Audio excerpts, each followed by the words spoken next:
எல்லாம் வல்ல இறைவன் பக்தர்களுடைய வேண்டுகோளுக்கு இணங்கி அவ்வப்பொழுது தன் இருப்பிடம் விட்டு புவியில் வந்து திருஅவதாரங்கள் எடுத்து அடியார் பெருமக்களை ஆட்கொள்வதாக புராணங்கள் இதிகாசங்கள் பறைசாற்றுகின்றன. புத்தாண்டு பிறக்கும் பொழுதே ராமருடைய ஜனனத்தை துவங்கிய வண்ணம் இந்த நல்லாண்டு பிறக்கிறது. இந்த ஆண்டிற்கு அக்ஷயா என்று பெயர். தமிழ் வருடங்கள் மொத்தம் 60. உங்களுக்கு நினைப்பு இருக்கும் என்று எண்ணுகிறேன். ஒரு நிமிஷத்திற்கு 60 வினாடி, ஒரு மணிக்கு 60 நிமிஷம், ஒரு சர்க்கிள்ல மொத்தம் 60 வருஷம். ஒரு சிலர் இந்த 60 வருடங்களையும் 60 வினாடிகளாக கழித்து விடுகிறார்கள். ஒரு சிலர் நிமிடங்களாக கழிக்கிறார்கள். மணிக்கணக்கில் கழிக்க வழியில்லை. காரணம், கணக்கு ஒத்து வராது. பிரபவா விபவா சுக்லா பிரமோதூதா ஆங்கிரசா ஸ்ரீமுகா பவா யுவா தாத்து ஈஸ்வரா பகுதான்யா பிரமாதி சித்திரபானு தாரணா பார்த்திபா கர நந்தன ஜய விஜய. ஞாபகம் இருக்கா? நேற்று நடந்ததே நமக்கு ஞாபகம் இல்லை. இதுவா இருக்க போகுது.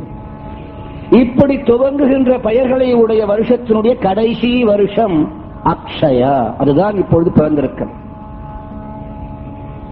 இந்த வருஷத்துக்கு பெயர் வைத்தது யார்? சாக்ஷாத் கண்ண பரமாத்மா. பஞ்சபாண்டவர்கள் கௌரவர்களோடு சொக்கட்டா நாடி தோற்று போனார்கள். பகடையாடினால் மன்னாதி மன்னனா இருந்தாலும் சூதாட்டம் ஆடினால் தோற்று போவான் என்று புராணம் சொல்லிக் கொடுக்கிறது. ஒரு சில பேர் என்ன சொல்றாங்க, தர்மரே சூதாட்டம் ஆடினார் குருஜி, நாங்க போனா என்ன, போய அவன் மாதிரி நீயும் காட்டுக்கு போ. புராணங்கள் நமக்கு அறிவுரைகளை பறைசாற்றுகின்றன.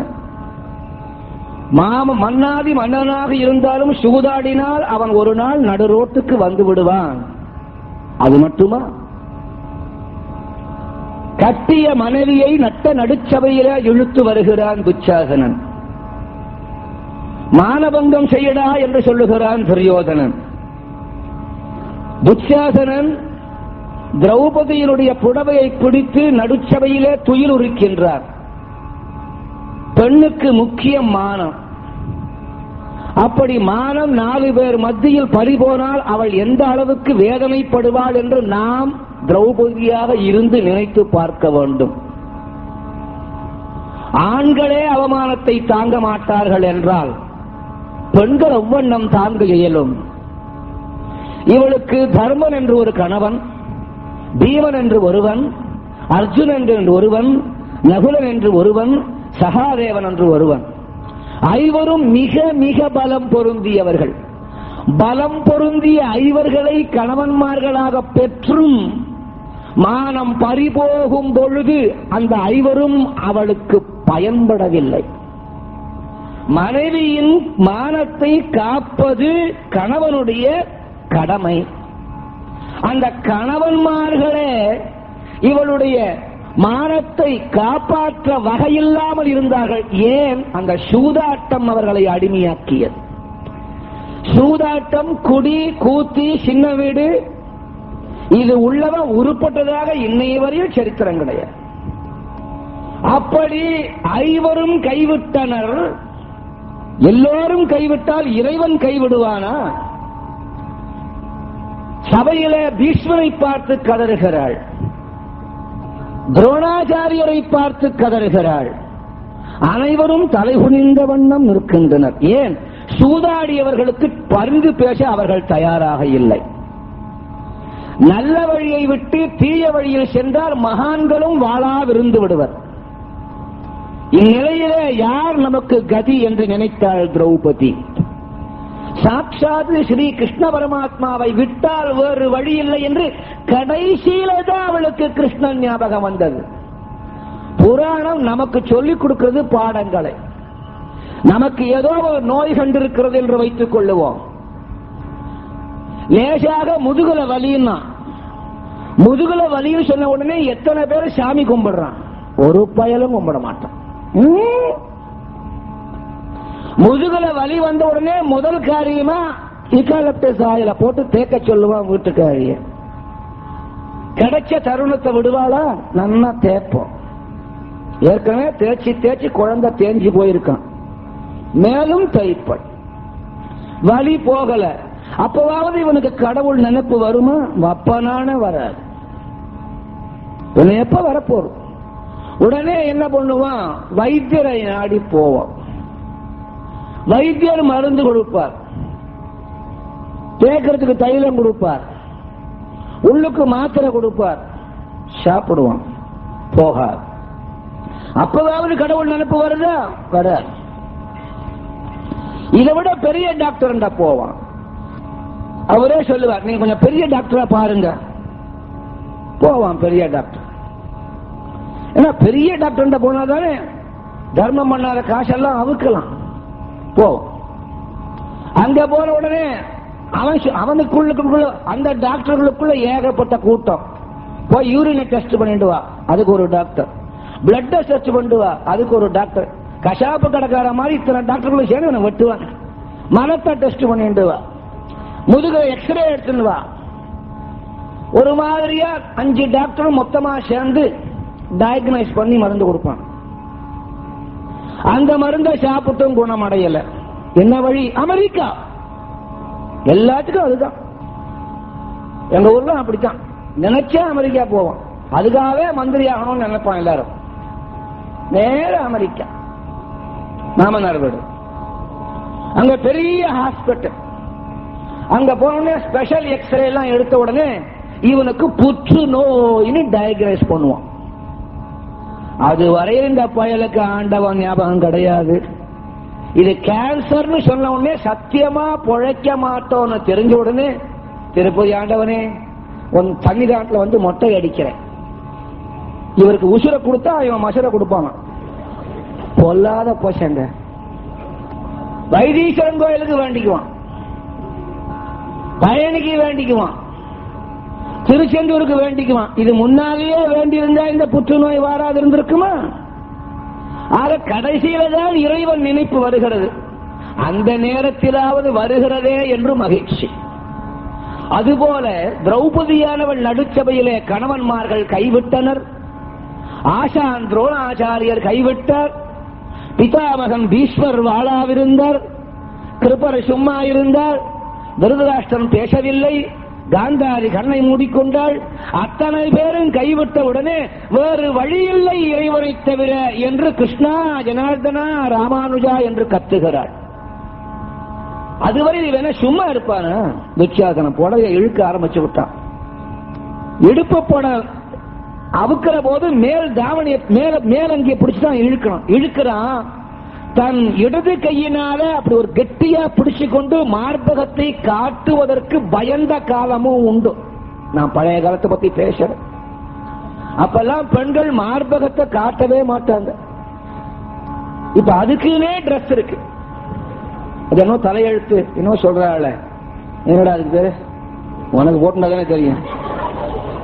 மேலேந்து கீழே வரையும் ஒரு தலகாணி வர ஏதோ மேக்ஸியோ ஏதோ எழுவு பேச சொல்றாங்க. ஏதோ என்ன மாதிரி ஆளுங்க வந்தா சட்டம் போட போறாங்க, சிலது போட கட்டிக்கும். எந்த நேரம் மேலேந்து கீழே வரை ஒரே மார்பகத்தை காட்டக்கூடாதான் பெண்கள். அப்படி இடது கையினாலே அந்த புடவைய கட்டியா பிடிச்சுக்கொண்டு கிருஷ்ணா ஜனார்தனா ராமானுஜா என்று கதறுகிறார். அந்த நேரம் அவன் ருக்மணியோடு சொக்காட்டான ஆடிக்கொண்டிருக்கிறான். ருக்மணி கேட்கிறாள், சுவாமி என்ன நியாயம்? ஒரு உத்தமி பதிவிரதை பெண் நடுச்சபையில மானம் போறது, அனைவரும் கைவிட்டு விட்டனர், உன் பெயரை கூவி அழைக்கிறாள், உடனே போய சொன்னாவன். அவ உடனே கூப்பிட்டு இருந்தா உடனே போயிருப்பேன். ஆண்டவன் பொல்லாதவன். அவள் உடனே அழைத்திருந்தால் நானும் உடனே போயிருப்பேன். கிருப்பரை கூப்பிட்டா, துரோணரை கூப்பிட்டா, பீஷ்மரை கூப்பிட்டா, திருதராஷ்டிரனை கூப்பிட்டா, காந்தாரிய கூப்பிட்டா, கணவன்மார்களை கூப்பிட்டா, இத்தனை பேரையும் கூப்பிட்டு சும்மா இருந்து இருப்பாரு, வேற வழி இல்லைன்னு இப்ப என்ன கூப்பிடுறா. நான் என்ன அப்படி உதவாக்குற ஆளா கடைசியில கூப்பிடுறதுக்கு? செத்த நேரம் அழட்டீமா. முதலேயே என்னை கூப்பிட்டு இருந்தா துச்சாசன கைய வெட்டி இருப்பேன். ஆரம்பத்தில் என்னுடைய நினைப்பு இவளுக்கு வரல, வேற யாரும் உபயோகம் இல்லை என்று தெரிந்திருப்பாடு கடைசியா என்ன கூப்பிடுறா. என்ன காரணம் தெரியுமா? தபா நீ நானும் ஆடுறோமே, இதேதான் காரணம். கெட்டிக்காரு ருக்மணி, சுவாமி நாம் இருவரும் சொக்கத்தான் ஆடுகிறோம், பந்தயம் வைக்காமல் ஆடினால் அது நியாயம் இல்லை. ஆரம்பிச்சுட்டிய, அவங்கதான் பந்தயம் வச்சு தோத்தாங்க, இப்ப நீ ஏன் தோக்க போறியா? சுவாமி இன்னும் விளையாட்டே ஆரம்பிக்கவில்லை, அதற்குள்ள தோல்வி யாருக்கு என்று எப்படி நீங்கள் தீர்மானிக்கலாம்? பந்தயம் சரி, என்ன நான் ஜெயித்தால் நான் சொற்படி நீங்கள் கேட்க வேண்டும். சரி, நீங்கள் ஜெயித்தால் நீங்கள் சொல்படி நான் கேட்கிறேன். அடியே என்னைக்குமே என் சொல்படி நீ கேட்கிறவதான். புதுசா என்ன பந்தயம்? ஆட்டத்திலே வேண்டுமென்றே ருக்மிணி ஜெயிக்கும்படியாக செய்தானம் கண்ணன். சுவாமி நான் ஜெயித்து விட்டேன். சரி கேள். உடனே ஓடி போய் திரௌபதி மானத்தை காப்பாற்றுங்கள். அப்படியா? காப்பாற்றுகிறேன். ஒரு சின்ன சங்கடம் இருக்கு. என்ன? எல்லோரும் கைவிட்டு விட்டனர், இன்னும் இவ கைவிடலையே. ஒரு கையினாலே அந்த தலைப்பை பிடிச்சு கொண்டிருக்கிறாள். ஆட்டுவித்தால் ஆடுகின்றேன், அடியருடன் கூட்டுவித்தால் கூடுகின்றேன், இச்சிறியேனால் ஆவது என்ன என்று அனன்ய சரணாகதி அடைய வேணும். இன்னும் அவளுக்கு தன் பலத்தில் நம்பிக்கை இருக்கு. அதுவும் போனால் தான் நான் போவேன். உடனே ருக்மணி மாயமாக திரௌபதியின் செவிகளிலே வந்து கூறுவாள், அடி அசட்டு பெண்ணே, ஒரு கையினாலே பிடித்து இழுத்துக்கிறாய், அவன் பலம் பொருந்திய துச்சாசன் முன்னால் உன் பெண் பலம் எப்படி சாயும்? இரு கரங்களையும் விட்டு கதறு, அப்பொழுதுதான் கண்ணன் வருவான். இரு கரங்களையும் தூக்கி கிருஷ்ணா என்றார். இருந்த இடத்திலிருந்தே அக்ஷயா என்றான். அவன் வைத்த பேருதான் இந்த ஆண்டுக்கு. க்ஷயானா என்ன, அக்ஷயானா என்ன? க்ஷயானா குறைதல். என்ன சார் அவருக்கு என்ன வியாதி? க்ஷயம், க்ஷய வியாதி. ஆளு குறைஞ்சிட்டு வரான்னு அர்த்தம். க்ஷய வியாதி உள்ளவரை பாருங்க, டிபிங்கிறாங்களே, அந்த க்ஷயம் வந்து அவன் உடம்பு அப்படியே தொலைச்சி தொலைச்சி தொலைச்சி தொலைச்சி அவன் அப்படியே குறுக்கி குறைச்சிடும். க்ஷயம் என்றால் குறைதல், அக்ஷயம் என்றால் குறையால். சத்தியம் என்றால் உண்மை, அசத்தியம் என்றால் உண்மை இல்லை. அதுபோல க்ஷயம் என்றால் குறையும், அக்ஷய என்றால் குறையாது. ஆகையால் அக்ஷயா என்று எம்பெருமான் சொன்ன உடனே இவன் இழுக்க இழுக்க இழுக்க அந்த புடவை குறையாமல் வந்து கொண்டிருந்தது. அப்படி இந்த அக்ஷய வருஷம் உங்கள் அனைவருக்கும் எல்லா குறைகளையும் போக்கி இனி வாழ்க்கையிலே குறைவில்லாமல் நிறைவோடு நீங்கள் வாழ முதற்கண் புத்தாண்டு வாழ்த்து சொல்லிவிட்டு சொற்பொழிவுக்கு வருவோம். ராதே கிருஷ்ணா. ஒரு 4 வருஷம் வரலையா, எல்லாருக்கும் மறந்து போச்சு. எல்லாரும் சொல்லுங்க ராதே கிருஷ்ணா. அங்க ரொம்ப பேர் சொல்லல ராதே கிருஷ்ணா. அப்பாடு புத்திரனான அஞ்சன குமாரனான ஆஞ்சநேயன் அசோகவனத்தில் கண்ட சீதையினிடத்திலே அவளுக்கு ஏற்பட்ட சந்தேகத்தை நிவர்த்திக்க வேண்டி ராமனுடைய சரித்திரத்தை ராமன் மூலமாக தான் கேட்டறிந்தவைகளை மீண்டும் ஒரு முறை நினைவுபடுத்துகிறார், நினைவுபடுத்திக் கொள்ளுகிறார். அயோத்தி பெரிய சாம்ராஜ்யம், மாமன்னனாக ஆண்டு வருகிறான் தசரதன். தசரதன் இப்பொழுது திருமணமாகாத தசரதன். நாளைய தினம் 18ஆம் தேதி ஸ்ரீராம நவமி, சக்கரவர்த்தி திருமகன் பிறந்த திருநாள். குருஜியின் சொற்பொழிவுப்படி நாளைதான் அவனுடைய அவதார மகிமையை பார்க்க போகிறோம். ஆனாலும் எப்படி ராமன் பிறந்தான் என்று அநேகமாக உங்களுக்கு தெரியும். ஆனால் இப்பொழுது நான் சொல்ல போகிற விஷயம் தெரிந்திருக்க முடியாது. அதுதான் ஞானானந்த ராமாயணம். இப்பொழுது நான் தசரதன் திருமணம் செய்வதற்கு முன்பிருந்து கதையை துவங்க முயற்சிக்கின்றேன். இவன் திருமணமாகாத நிலையிலே ரகுவம்சத்திலே ஏகசக்கராதிபதியாக பூவுலகம் அனைத்தையும் ஆண்டு கொண்டு வருகிறான் தசரத மாமன்னன். தசரதன் என்று ஏன் இவனுக்கு பெயர்? எல்லாவற்றிற்குமே ஒரு காரண பெயர் உண்டு. தசரதன் ரதம் என்றால் தேர், தசம் என்றால் 10. 10 திக்குகளிலேயும் தேர் ஓட்டுகின்ற திறமை பெற்றவன் இந்த மாமன்னன். அது என்ன குருஜி 10 திக்குகள்? ஆம், வடக்கு, வடகிழக்கு, கிழக்கு, தென்கிழக்கு, மேற்கு, தென்மேற்கு, வடக்கு, தெற்கு, கிழக்கு, மேற்கு, தென்கிழக்கு, தென்மேற்கு, வடகிழக்கு, வடமேற்கு, இப்படி 8 திசைகள் உள்ளன. பூமியை நோக்கியும் செல்லுவான், ஆகாயத்தை நோக்கியும் செல்லுவான். இப்படி 10 திசைகளிலும் தன்னுடைய ரதத்தை வேகமாக ஓட்டுகின்ற திறன் படைத்த மாமன்னன் இந்த தசரத மாமன்னன். ராஜ்யத்தை அதி அற்புதமாக ஆண்டு கொண்டு வருகிறான். ரகுவம்சம் என்று இந்த வம்சத்திற்கு மூலமாக விளங்கக்கூடியவன் ரகு ரகு என்னும்படியான மாமன்னன். அந்த ரகுவினுடைய குலத்திலே பிறந்தவன் தான் தசரதன். இவன் சூரிய வம்சத்தைச் சேர்ந்தவன். இவனுடைய குலமானது 9 கிரகங்களுக்குள்ளே முக்கியமான ஆதித்யனாகிய, பானுவாகிய, ககனாகிய, பூஷ்ணனாகிய சூரியன். அந்த சூரியனுடைய குலத்தைச் சேர்ந்த ரகுவினுடைய குலத்திலே பிறந்தவன் தசரதன். அயோத்தியை ஆண்டு வருகிறார். ராமகாதை உங்கள் அனைவருக்கும் தெரியும். ஆனால் இதிலே ஒரு ரசம், தெரிந்த கதையாக இருப்பினும் மீண்டும் மீண்டும் எத்தனை முறை கேட்டாலும் நமக்கு களைப்பு தட்டுவதில்லை, சலிப்பு தட்டுவதில்லை. அதனால்தான் இதற்கு இதிகாசங்கள், புராணங்கள் என்று பெயர். ஒரு சினிமாவுக்கு ஒருவன் போகிறான். 2ஆம் முறை அந்த சினிமாவை பார்க்க அவனுக்கு மனமில்லை. காரணம், களைத்து விட்டது. அதை நான் ஏற்கனவே பார்த்து விட்டேன் ஐயா, வரவில்லை என்கிறார்.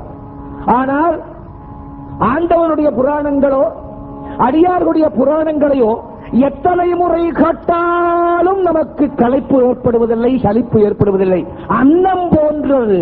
அன்னம் என்றால் சோறு. தினம் வெண்டைக்காய் கறி, சண்டை வருது. ஏண்டி வெண்டைக்காவை விட்டா உனக்கு வேற கிடைக்கலையாங்க, நான் விட்டுக்காரிண்டா போய். தினம் பருப்பு குழம்பு, ஒரு நாளைக்கு வத்த குழம்பு வைய, நாக்கு செத்து போச்சு. தினம் வத்த குழம்பா? காலையில என்னாடி டிஃபன்? இடியாப்பாங்க. ஒப்பவாட்டாரி இடியாப்பந்தானோ, கடன்ம இடியாப்பம் சொல்லி கலத்து விட்டார். இன்று இரவு ஆப்பம் சுடு காட்டையோ அப்படிங்கிறான். ஆக ஒரே பொருளை அடிக்கடி சாப்பிடும் பொழுதும் இவனுக்கு களைப்பு தட்டுகிறது. ஆனால் ஒவ்வொரு நாளும் சோறு போட்டு திங்குறோம். தினம் என்ன சோறு? இன்றைய தினம் மண்ணை போடு. எவனாவது கேட்கிறானா? அந்த சோற்றிலே நமக்கு களைப்பு வருவதில்லை. அந்த சோற்றுக்குத்தான் வடமொழியிலே அன்னம் என்று பெயர். அன்னத்திற்கு ஒப்பானவன் இறைவன், அவனுடைய அடியார்களும் அவ்வண்ணமே. ஆகையால் ஆண்டவனை பற்றியோ அல்லது அவருடைய அடியார்களை பற்றியோ எத்தனை முறை கேட்டாலும் நமக்கு களைப்போ சலிப்போ ஏற்படுவதில்லை. ஆகையால் தான் அதை கேட்டால் நமக்கு புண்ணியம் என்று பெரியோர்கள் கூறுகிறார்கள். உங்களுக்கு தெரியாத ராமகாதையை நான் சொல்லப் போவதில்லை. ஆனால் அதிலே ஒரு சில ரகசியங்கள் புதைந்து கிடக்கின்றன. இன்று அதை மட்டும் அள்ளி பார்க்கிறோம். ஏக சக்கராதிபதியாக அயோத்தி மாமன்னன் தசரதன் ஆண்டு வருகிறான் இப்பூ உலகினை. இவனுக்கு திருமணம் ஆகவில்லை. இவனுடைய குலகுரு பெரும் தவசி வசிஷ்ட மாமுனிவர். இக்கதை இவ்வண்ணம் இங்கேயே நிற்கட்டும். வேறொரு கதைக்கு சென்று விட்டு பிறகு இங்கு வருவோம். ஜமதக்னி என்னும்படியான பெரும் தவசி, அவருக்கு தவத்தினாலே பிறந்த குழந்தைகள் 100 பேர். கடைசியாக பிறந்தோன் பரசுராமன், நாரணன் அவதாரம். இவன் மனைவியின் பெயர், இந்த மகரிஷியின் மனைவியின் பெயர் ரேணுகாதேவி. ஒவ்வொரு நாளும் அதிகாலையிலே எழுந்திருந்து ஆற்றங்கரைக்கு செல்லுவாள்.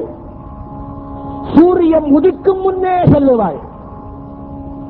இவைகளெல்லாம் பண்டைய காலத்திலே உள்ள பழக்கங்கள். இப்போது 8 மணிக்கு எழும்புறதுக்கே கஷ்டமா இருக்கு. அதிகாலையிலே பிரம்ம முகூர்த்தம் 3 மணி 4 மணிக்கு எழுந்து விடுவாளாம் உத்தமையான பெண்கள் அந்த காலத்தில். இப்பொழுதும் ஒரு சிலர் எழுந்திருக்கிறார்கள். காரணம் உடல் நோய், தூக்கமில்லை. உடல் பாங்காக இருந்தால் நன்றாக வடிவாக தூங்குவார்கள். நல்ல நிறுத்தரை 3 மணி 4 மணிக்கு எழுந்து விடுவாளாம் இந்த உத்தமி. நேராக ஆற்றங்கரைக்கு செல்லுவாள், குளிப்பாள், ஈரப்புடவையுடன் கரையிலே வருவாள். ஆற்றின் கரையில் இருக்கும் மணலை எடுத்து அப்படியே அள்ளி முடிப்பாள். அது ஒரு குடமாக மாறும். மணல் குடமாகவும் முடியுமையா? முடியும். உத்தமிகளால் முடியும். அந்த குடத்தை மீண்டும் ஒரு முறை தொடுவாள், அது பொற்குடமாக மாறும். அப்பொற்குடத்திலே நீர் ஏந்தி பூஜைக்கு எடுத்து வருவாள் ஆசிரமத்திற்கு.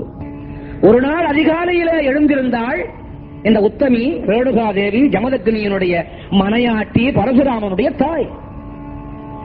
ஆற்றங்கரைக்கு சென்றால், குளித்தாள். குளித்துக் கொண்டு கரையேற போகிறாள்.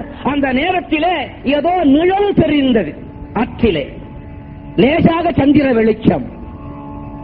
அந்த சந்திர வெளிச்சத்திலே லேசாக ஒரு நிழல் தெரிந்தது. என்னமோ நிழல் தெரிகிறதே என்று பார்த்தாள். பிறகு கரையேறினாள், மணலை பிடிக்கிறாள். ஒவ்வொரு நாளும் அது குடமாக, பொற்குடமாக மாறும். அன்று மணல் மணலாகவே இருக்கிறது, குடமாக மாறவில்லை. துடித்து போனாள்.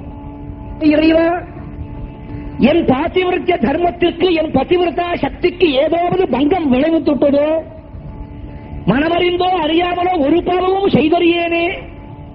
நேற்று வரை நான் தொட்டால் மணல் பொற்குடமாக மாறியது, இன்று அப்படியே மணல் மணலாகவே இருக்கிறதே. என் கணவனுக்கு என்ன பதில் சொல்லுவேன்? பூதிக்காக காத்துக் கொண்டிருப்பாரே என்று கண்ணீரை வடித்து கதறுகிறாள். ஜமதக்னி மாமுனிவர் ஆசிரமத்தின் குறுக்கே நெடுக்கே நடக்கிறார். இன்னும் மனைவி வரவில்லையே, பூஜை துவங்க வேண்டுமே. கண்மூடி தன் ஞான கண்ணினாலே பார்க்கிறார் என்ன நடந்தது என்று. டெலிவிஷன்ல தெரிகிற மாதிரி இந்த ஞான கண்ணிலே தெரிகிறது இவருக்கு. இவர் குளிக்கின்றாள், குளித்து கரையேற போகிறாள். அப்போது நிழல் என்று போகிறது. அந்த நிழலை பார்த்தால் கரையேறினால் பொற்குடம் ஆகவில்லை. இந்த நிழலுக்கு உரித்தாரது யார் என்று மீண்டும் ஞானக்கண்ணிலே பார்க்கிறார். இவள் குளித்துக் கொண்டிருக்கும் போது கார்த்தவீரியார்ஜுனன் என்னும்படியான ஒருவன் ஆதாயத்திலே பறந்து செல்லுகிறான். சென்றவன் சும்மா சென்றிருக்கலாம், கீழே குளிக்கும் இந்த பெண்ணை பார்த்துக் கொண்டே செல்லுகிறான். வந்ததே கோபம். துடிதுடித்து போனார் ஜமதக்னி. மற்ற ஆண்கள் கண்களிலே படும்படியாக என்னடி தாவரம் உனக்கு? அதனால்தான் உன் பதிவிரதா தர்மம் கெட்டுவிட்டது. இனி நீ இந்த ஆசிரமத்தில் நுழையவும் கூடாது, என் மனைவியாக உன்னை ஏற்றுக்கொள்ளவும் முடியாது என்று மனத்திலே நினைத்தார். அங்கும் இங்குமாக வேலை செய்து கொண்டிருந்த தன் பிள்ளைகளை எல்லாம் கூப்பிட்டார். உன் தாய் தவறு செய்து விட்டாள். அவளுடைய பதிவிரதா தர்மத்திற்கு, சக்திக்கு பங்கம் வந்துவிட்டது. இனியும் அவளை புவியிலே உயிரோடு இருப்பது நியாயமில்லை. உடனே சென்று போய் அவளை வெட்டிவிட்டு வாருங்கள், கொன்று விட்டு வாருங்கள் என்றார். 99 பிள்ளைகள் அங்கே இருக்கிறார்கள். பரசுராமன் எங்கோ சென்றிருக்கிறான் தர்பை அறுக்க. 99 பேரும் தந்தையின் எதிரே வந்து நின்றார்கள். தந்தையே, தலையை வெட்டுகின்ற அளவுக்கு எங்கள் தாய் என்னதான் தவறு செய்தாள் என்று கேட்கிறார். ஆதாயத்திலே கார்த்தவீரியார்ஜுனன் போனான். அவன் நிழல் அவள் மீது பட்டு விட்டார். என்ன நியாயம், என்ன நியாயம்? இப்ப இல்லையே ஜமதக்னி, இப்ப இல்லையே. நிழல் பட்டதுக்கே தலைய வெட்டுன்னு அவர் சொல்லுவாரானா? அது வேற காலம். அந்த நேரத்திலேயே பாருங்க, இந்த கணவனாகிய ஜமதக்னிக்கு பொசசிவ்னஸ். வீட்டுக்காரி மேல இன்னொருத்தர் நிழல் கூட போடக்கூடாது, அவ்வளவு பொசசிவ் ஜமதக்னிக்கு. அத்தகைய அன்பு இருந்தால்தான் பொசசிவ்னஸ் வரும். சில பேருக்கு வயிற்றுச்சல்ல பொசசிவ்னஸ் வரும், அது வேற. எல்லாம் எங்க போனாலும் வெளியில மாடு உதைக்குது, அதனால வேற வழி இல்லாம வீட்டுக்கு வருவான். இதுவும் உதைச்சா பொசசிவ்னஸ் ஜாஸ்தி. மனைவி தன் மாமியாரோடு பேசினா கூட சில பேருக்கு பிடிக்க. இவன் எத்தனை பேர் வேணாலும் பேசுவான். கடனா உனக்கு ஒரு நியாயம், அவளுக்கு ஒரு நியாயமா? ஜமதக்னி இல்லையே. அப்படித்தான் என்ன பாவம் செய்து விட்டாள் சொன்ன. கர்த்தவீரியார்ஜுனுடைய நிழல் உன் தாய் மீது பட்டு விட்டது, போய் ஒட்டி வாருங்கள். அத்தனை பேரும் நின்று எதிர்த்தாப்ப, தந்தையே கார்த்தவீரியார்ஜுனன் ஆகாய மார்க்கமாக போகிறான், அது அவனுடைய விருப்பம். சந்திர வெளிச்சத்திலே அவன் நிழல் பட்டிருக்கலாம், அது இயற்கை. எங்கள் தாய்க்கு தெரியுமா அவன் மேலே போகிறான் என்று? அவள் அறியாமல் தானே அது பட்டது. இது என்ன தவறு? அறியாமல் பட்டிருந்தாலும் குற்றம் குற்றமே. நீங்கள் கூறலாம் குற்றம் என்று, எங்களுக்கு அது குற்றமாக படவில்லை. பெற்ற தாயை வெட்டுகின்ற அளவுக்கு நாங்கள் ஒன்றும் அப்படி பாபிகளாகவில்லை, முடியாது என்று மறுத்தார்கள். இந்த ஆண் பிள்ளைகளுக்கு இயற்கையான ஒரு குணம் உண்டு.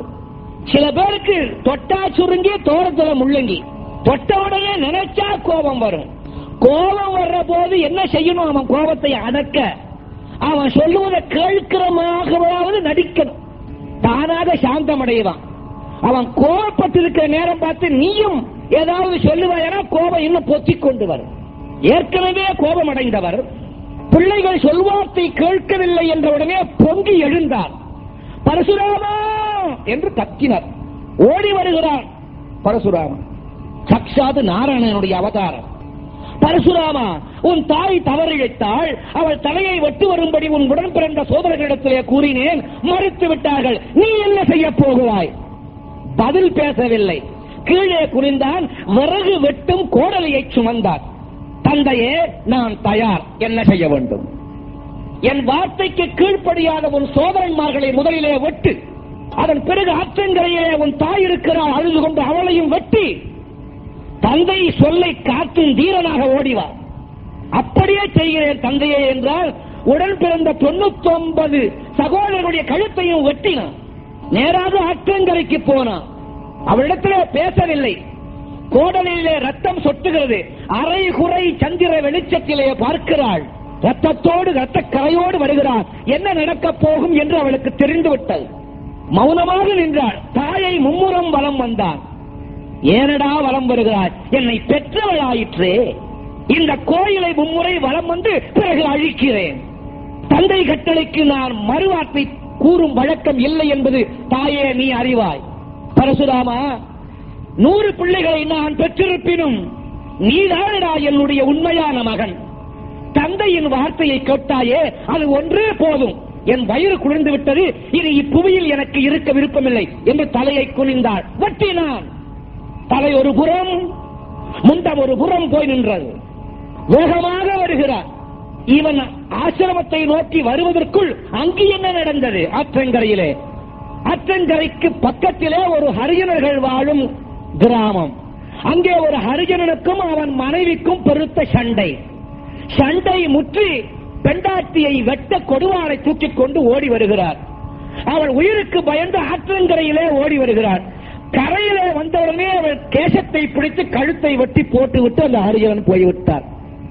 இப்போது ஆற்றங்கரையிலே 2 உடல்கள், 2 தலைகள் இருக்கின்றன. ஒன்று ஹரிஜன ஸ்திரீயுடையது, மற்றொன்று ரேணுகா தேவியினுடையது. பர்ணசாலைக்கு திரும்புகிறார். சபதக்கிளி பார்க்கிறார். பரசுராமா, எனக்கு எத்தனையோ பிள்ளைகள் பிறந்திருக்கலாம், நீதானடா என்னுடைய உண்மையான பிள்ளை. தந்தை சொல் மிக்க மந்திரமில்லை என்பதையும் உணர்த்தினாய்.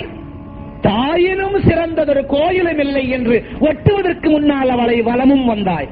மகனே கேள், நீ என்ன வரம் கேட்டாலும் தருகிறேன். திருக்கைலாயம் வேண்டுமா? சத்தியலோகம் வேண்டுமா? வைகுண்டம் வேண்டுமா? இந்த 33 கோடி தேவதைகளும் உனக்கு பணி செய்ய வேண்டுமா? கேள், தருகிறேன். தந்தைக்கு எதையும் கொடுக்கும் வல்லமை உண்டு அறிந்தவன். இவருக்கு எதையும் கொடுக்கும் வல்லமை உண்டென்று அறிந்தவன் பரசுராமன். தந்தையே, கேட்பேன், 2 வரங்கள் தருவீர்களா?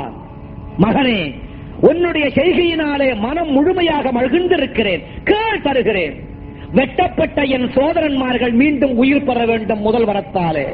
2வது வரத்தாலே வெட்டப்பட்ட என் தாய் மீண்டும் உயிர் பெற்று எழ வேண்டும். கொடுங்கள் வரத்தை. மகனே, கொடுத்தேன் என்று தன் கவுண்டலத்தை கையில் கொடுத்தார். அந்தந்த தலைகளை அங்கங்கே சேர்த்து நீரை தெளி, யமன் திருப்பி கொடுப்பான் உயிரை என்றார். உயிரை போற்றினாலும் மீண்டும் வரவழைக்கும் சக்தி உண்டு மகான்களுக்கு. அவர்கள் ஒருவரால் தான் முடியும். விதியை வெல்ல ஒரு யாராலும் முடியாது, மகான்களை தவிர. அனைத்து சோதரன்மார்களும் உயிர் பெற்று எழுந்தனர். ஓடினான் பரசுராமன் ஆற்றங்கரை. தாயை பிழைக்க வைக்க வேண்டும் என்ற அவசரம், ஆதங்கம், கவலை. என்ன செய்தார்? தாயின் தலை கிடைத்தது. அதை எடுத்தான். இருட்டிலே சரியாக விளங்கவில்லை. ஹரிஜன ஸ்திரீயின் உடலிலே அந்த தலையை பொருத்தினான். நீரை தெளித்தான். அம்மை எழுந்தாள். அதற்குள் அருணோதயம் ஆகி சூரியோதமும் ஆகியது. அம்மா, தந்தை கொடுத்த வரத்தினாலே மீண்டும் உங்கள் உயிரை பெற்றுவிட்டேன். வாருங்கள், செல்லலாம் ஆசிரமத்திற்கு. பரசுராமா, என்னை நன்றாக ஒரு முறை பார். அடியேன் செய்த பாவம், உயிர் பெற்றும் ஆசிரமம் திரும்ப முடியாத நிலையில் இருக்கிறேன். என்னம்மா தாயே, என்ன ஆயிற்று? நீயே பாரடா. நீ சென்ற பிறகு ஒரு ஹரிஜனன் அவன் மனைவியை வெட்டி வீழ்த்தியிருக்கிறார். இருட்டிலே நீ என்ன செய்திருக்கிறாய்? என் தலையை எடுத்து அவள் உடலிலே பொருத்தி விட்டாய். தாயே, அப்படி என்றால் மீண்டும் ஒரு முறை உன் தலையை வெட்டி உனக்கு சொந்தமான உடலிலே பொருத்தி விடுகிறேன். இது நடக்கின்ற காரியமா பரசுராமா? கேவலம் கார்த்தவீர்யார்ஜுனுடைய நிழல் பட்டதற்கே எனக்கு என்றால் அவளுடைய உடலே பட்டிருக்கிறதே. என்ன நடக்குமோ? வேண்டாம். நடந்த விற்த்தாந்தங்களை போய் உன் தந்தையிடத்திலே சொல். எனக்கு நல்வழி காட்டச் சொல். இவள் பேசி முடிப்பதற்குள் மற்ற மகன்களை அழைத்துக் கொண்டு ஜமதக்னி ஆற்றங்கரைக்கு வருவார். பார்த்தார், மனம் நொந்தார். இருந்தாலும் தவசி அல்லவா? ரேணுகா, நாம் ஒன்று நினைக்க தெய்வம் ஒன்று நினைக்கும் என்று கூறுவார்களே பெரியோர்கள். இன்று உன் விஷயத்திலும் என் விஷயத்திலும் அது உண்மையாகிவிட்டது. நான் ஒன்று நினைத்தேன், அவன் ஒன்று நினைத்து விட்டார். இது அவனுடைய திருவிளையாடல், அவன் சித்தம் போலும். இந்த உடலோடு ஆசிரமத்திற்குள் நீ வருவதற்கு நியாயப்படாது. ஆகையால் உன்னை உலகத்தாரே போற்றும்படியாக செய்து விடுகிறேன். துர்கா, லட்சுமி, சரஸ்வதி என்று கத்தினார். 3 தேவதைகளும் கீழே இறங்கினார், முச்சக்திகளும். இப்பொழுதே இந்த உடலிலே நுகர்ந்து ரேணுகா தேவியோடு ஐக்கியமாகி விடுங்கள். மூவரும் இணைந்தார்கள். அம்மா, அம்மா என்றார். உன் அம்மா இப்பொழுது மாறிவிட்டால் இன்று முதல் உலகத்தார் இவளை மாரியம்மா என்று அழைக்கட்டும். உலகத்தில் உள்ள கிராமங்களை எல்லாம் காப்பாற்றட்டும். நகரங்களை, நாடு நட்டு மக்களை எல்லாம் காப்பாற்றட்டும். 3 சக்திகளும் இணைந்த நிலையிலே இந்த மகாமாய அனைவரையும் காப்பாற்றட்டும் என்று ஆசீர்வதித்து இல்லம் திரும்பினார் ஜமதக்னி. மனைவியை இழந்துவிட்ட சோகம், தன் உடலையும் இழப்பதற்கு தவம் ஏற்றுகிறார். உடல் வேண்டாம் என்று உடலை துறந்து சமாதி அடைய வேண்டும் என்ற எண்ணத்தில் தான் இவர் அமர்ந்திருக்கிறார். இந்த நேரம் பார்த்து அந்த படுபாவி கார்த்தவீர்யார்ஜுனன் இவர் தலையை வெட்டி விட்டு சென்று விட்டார். வெளியே சென்ற பரசுராமர் உள்ளே வந்தார்.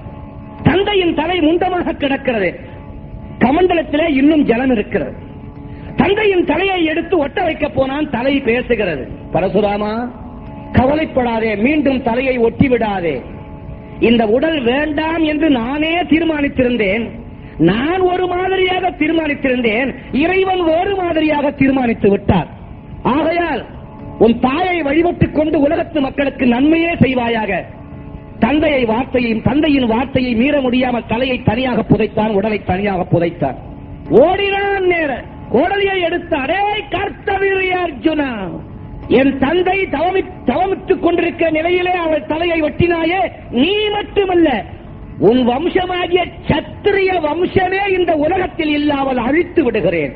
இது என் தாயின் மீது ஆணை, என் தந்தையின் மீது ஆணை என்று அன்று முதல் சத்திரியர்கள், அரசர்கள் யாராயிருந்தாலும் வெட்டுவதென்று கங்கணம் பூண்டு புறப்படுகிறார். தாயையும் தந்தையையும் இழந்த துக்கத்திலே பரசுராமன் கோடலியோடு ஓடுகிறாள். ஆற்றங்கரைக்கு கோயில் கொண்டிருக்கிறாள் மகாமாயி. இவன் தாயார் ரேணுகாதேவி.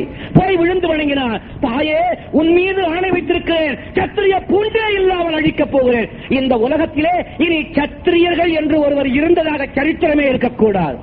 மகனே, உன் தந்தை வார்த்தையை கேட்டாய், மகிழ்ச்சி. உன் தாய்க்கு ஒரு வரம் கொடுப்பாயா என்று கேட்கிறார். அம்மா, கேளடி, என்ன வரம் வேணும் கேள். உனக்கு இல்லாத வரமா?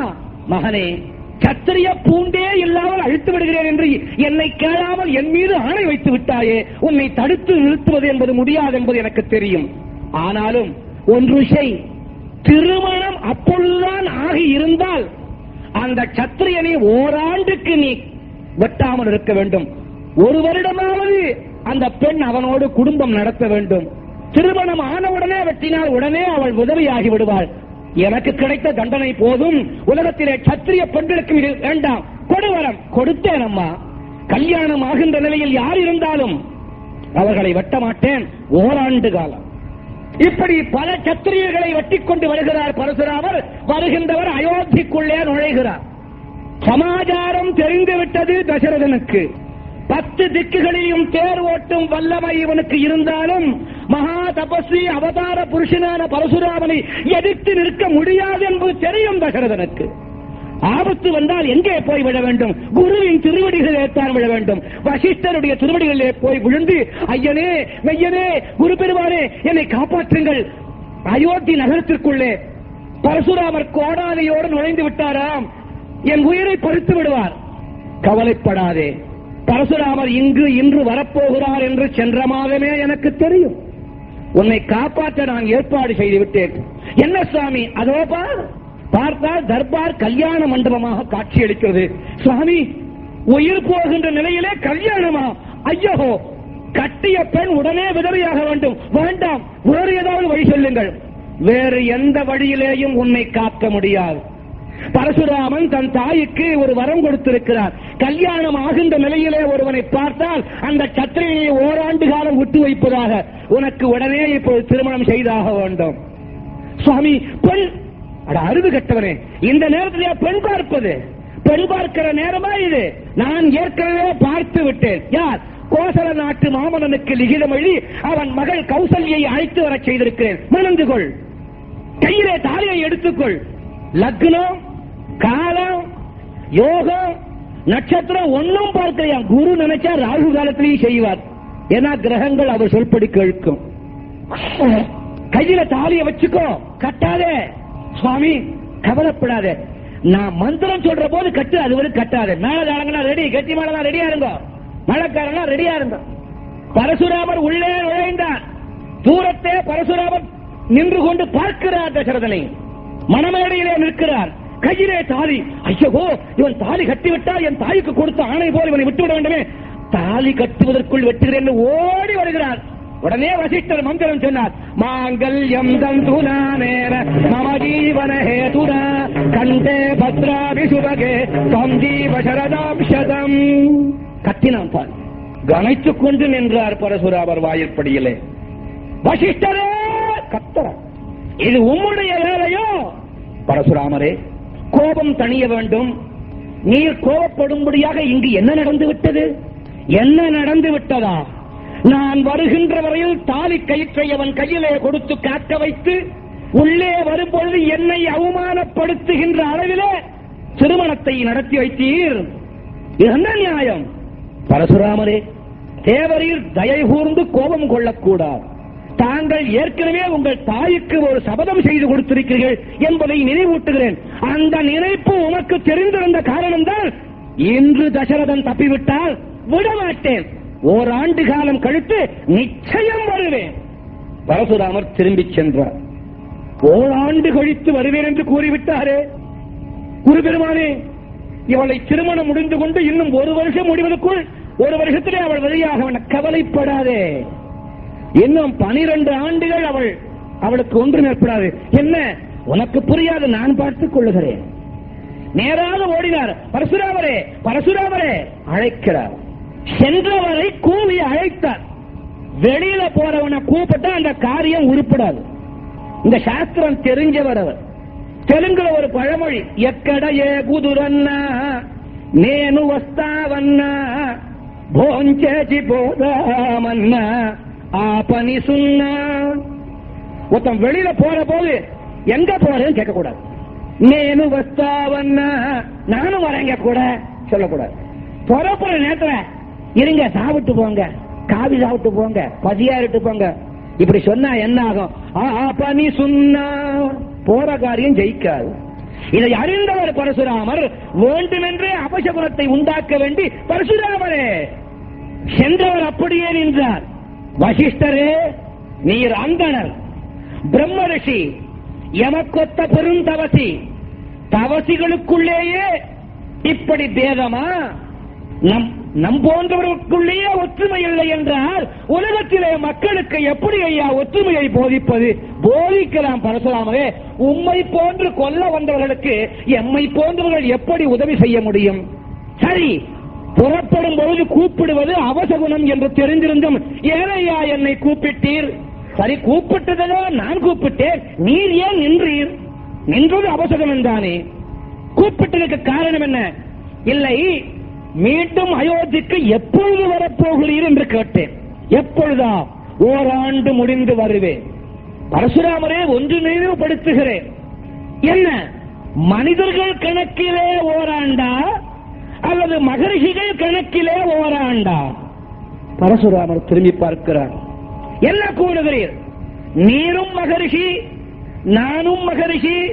நாம் சபதம் செய்தால் நம்முடைய கணக்கில் தான் சபதம் செய்ய வேண்டுமே தவிர மனிதர்கள் கணக்கிலே சபதம் செய்யக்கூடாது.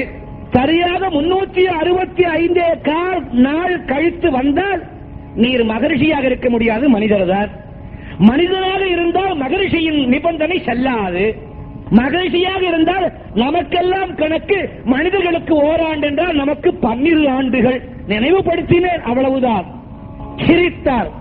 வசிஷ்டரே, தசரதன் கொடுத்து வைத்தவன் உம்மை குருவாக வைத்துக் கொள்ள. மகரிஷிகள் கணக்கு பிரகாரமே 12 ஆண்டுகள் கழித்து வருகிறேன். என்ன சொன்னேன்? மகரிஷிகள் கணக்கு பிரகாரமே 12 ஆண்டுகள் கழித்து வருகிறேன். அப்படி என்றால் மகரிஷிகள் கணக்கில் 12 ஆண்டுகள் என்றால் உமக்கு கணக்கு தெரியும் என்று நம்புகிறேன். தலையை பிடிச்சின்றார் பரசுராமன். 12 144. இனியும் பேசிக் கொண்டிருந்தால் பெருக்கி விடுவான். ஓடினார். பலகாலம் வாழ்ந்து வருகிறான் தசரதன் கோசலையுடன். மகரிஷிகள் கணக்கிலே 12 ஆண்டுகள் முடிந்தது. நாளை முடிய போகிறது. தசரதன் ஓடினார். குரு திருமானே, என்ன செய்வேன், ஏது செய்வேன்? வந்தது ஆபத்து. தசரதா, என்ன ஆபத்து வந்து விட்டது? ஏன் இப்படி கலக்கம்? என்ன நடந்து விட்டது உனக்கு? என்ன நடந்து விட்டதா? என்னையா நடக்க வேண்டும்? நாளை உதயத்தோடு பரசுராமர் கொடுத்த கடு முடிவடைகிறது. உன்னுடைய குருவாக நான் இங்கு இருக்கும் பொழுது உனக்கு ஏனடா தசரதா கவலை? அதோ பார். திரும்பி பார்க்கிறான் தசரதன். என்ன பார்த்தான்? என்ன நடந்தது? மீண்டும் ஓர் மணமேடை. தசரதன் கேட்கிறான், ஐயனே, எனக்கு இன்னுமோர் திருமணமா என்று கேட்கிறான். 2ஆம் தாரம் கல்யாணம் செய்து கொள்வதற்கு பயந்த காலம் உண்டு. அப்பொழுது தெரியாமல் செய்து கொள்வதற்கும் பயந்த காலம். இந்த சின்ன வீடு விவகாரம் அப்பெல்லாம் தெரியாது, கிடையாது. 2ஆம் முறையாக மீண்டும் முறை திருமணமா என்று அதிர்ச்சி அடைந்தான் தசரதன். வசிஷ்டர் கேட்கிறார், கௌசல்யை கழுத்திலே தாலி தொங்க வேண்டுமா வேண்டாமா என்று கேட்டார். சுவாமி, என்ன கூறுகிறீர்கள்? அடே, அதோ வருகிறார் பரசுராமர் வேகமாக. மணமேடையில் இருப்பவனைத்தான் அவர் கொல்ல மாட்டேன் என்று சபதம் செய்திருக்கிறார். இதை விட்டால் வேறு தருணமில்லை. உன்னை காப்பாற்ற எனக்கு வேறு வழியும் தெரியவில்லை. ஆகையால் அதோ மணமேடையிலே ஒரு பெண்ணை அமர்த்திருக்கிறேன்.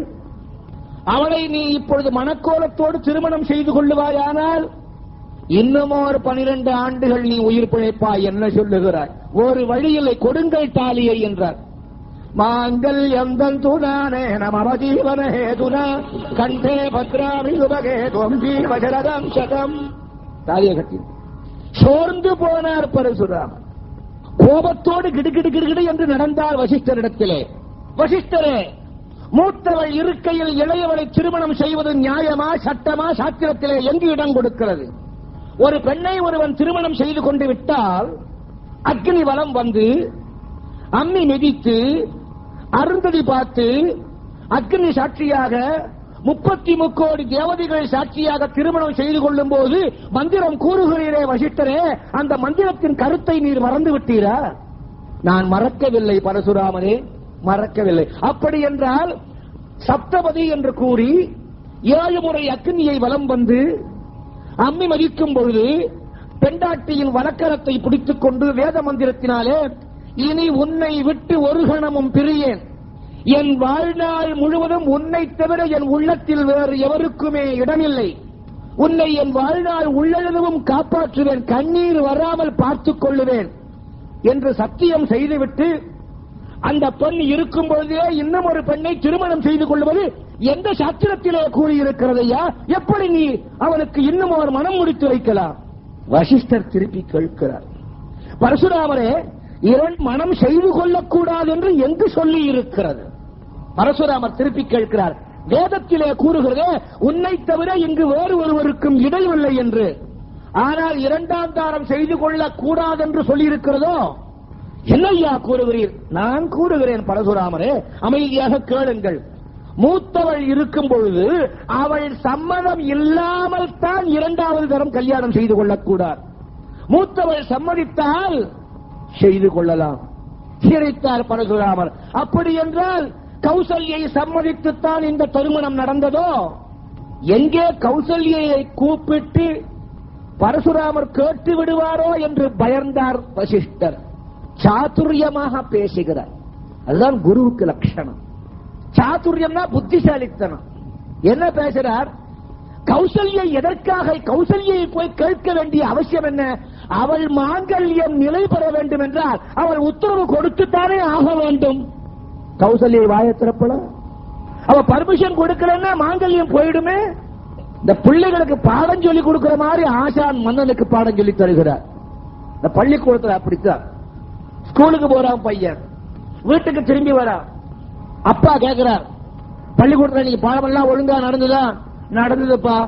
இன்னைக்கு என்ன முக்கியமான பாடம்? கணக்கு பாடம். கணக்கு பாடம் என்னடா கணக்கு பாடம்? வாய்ப்பாடு.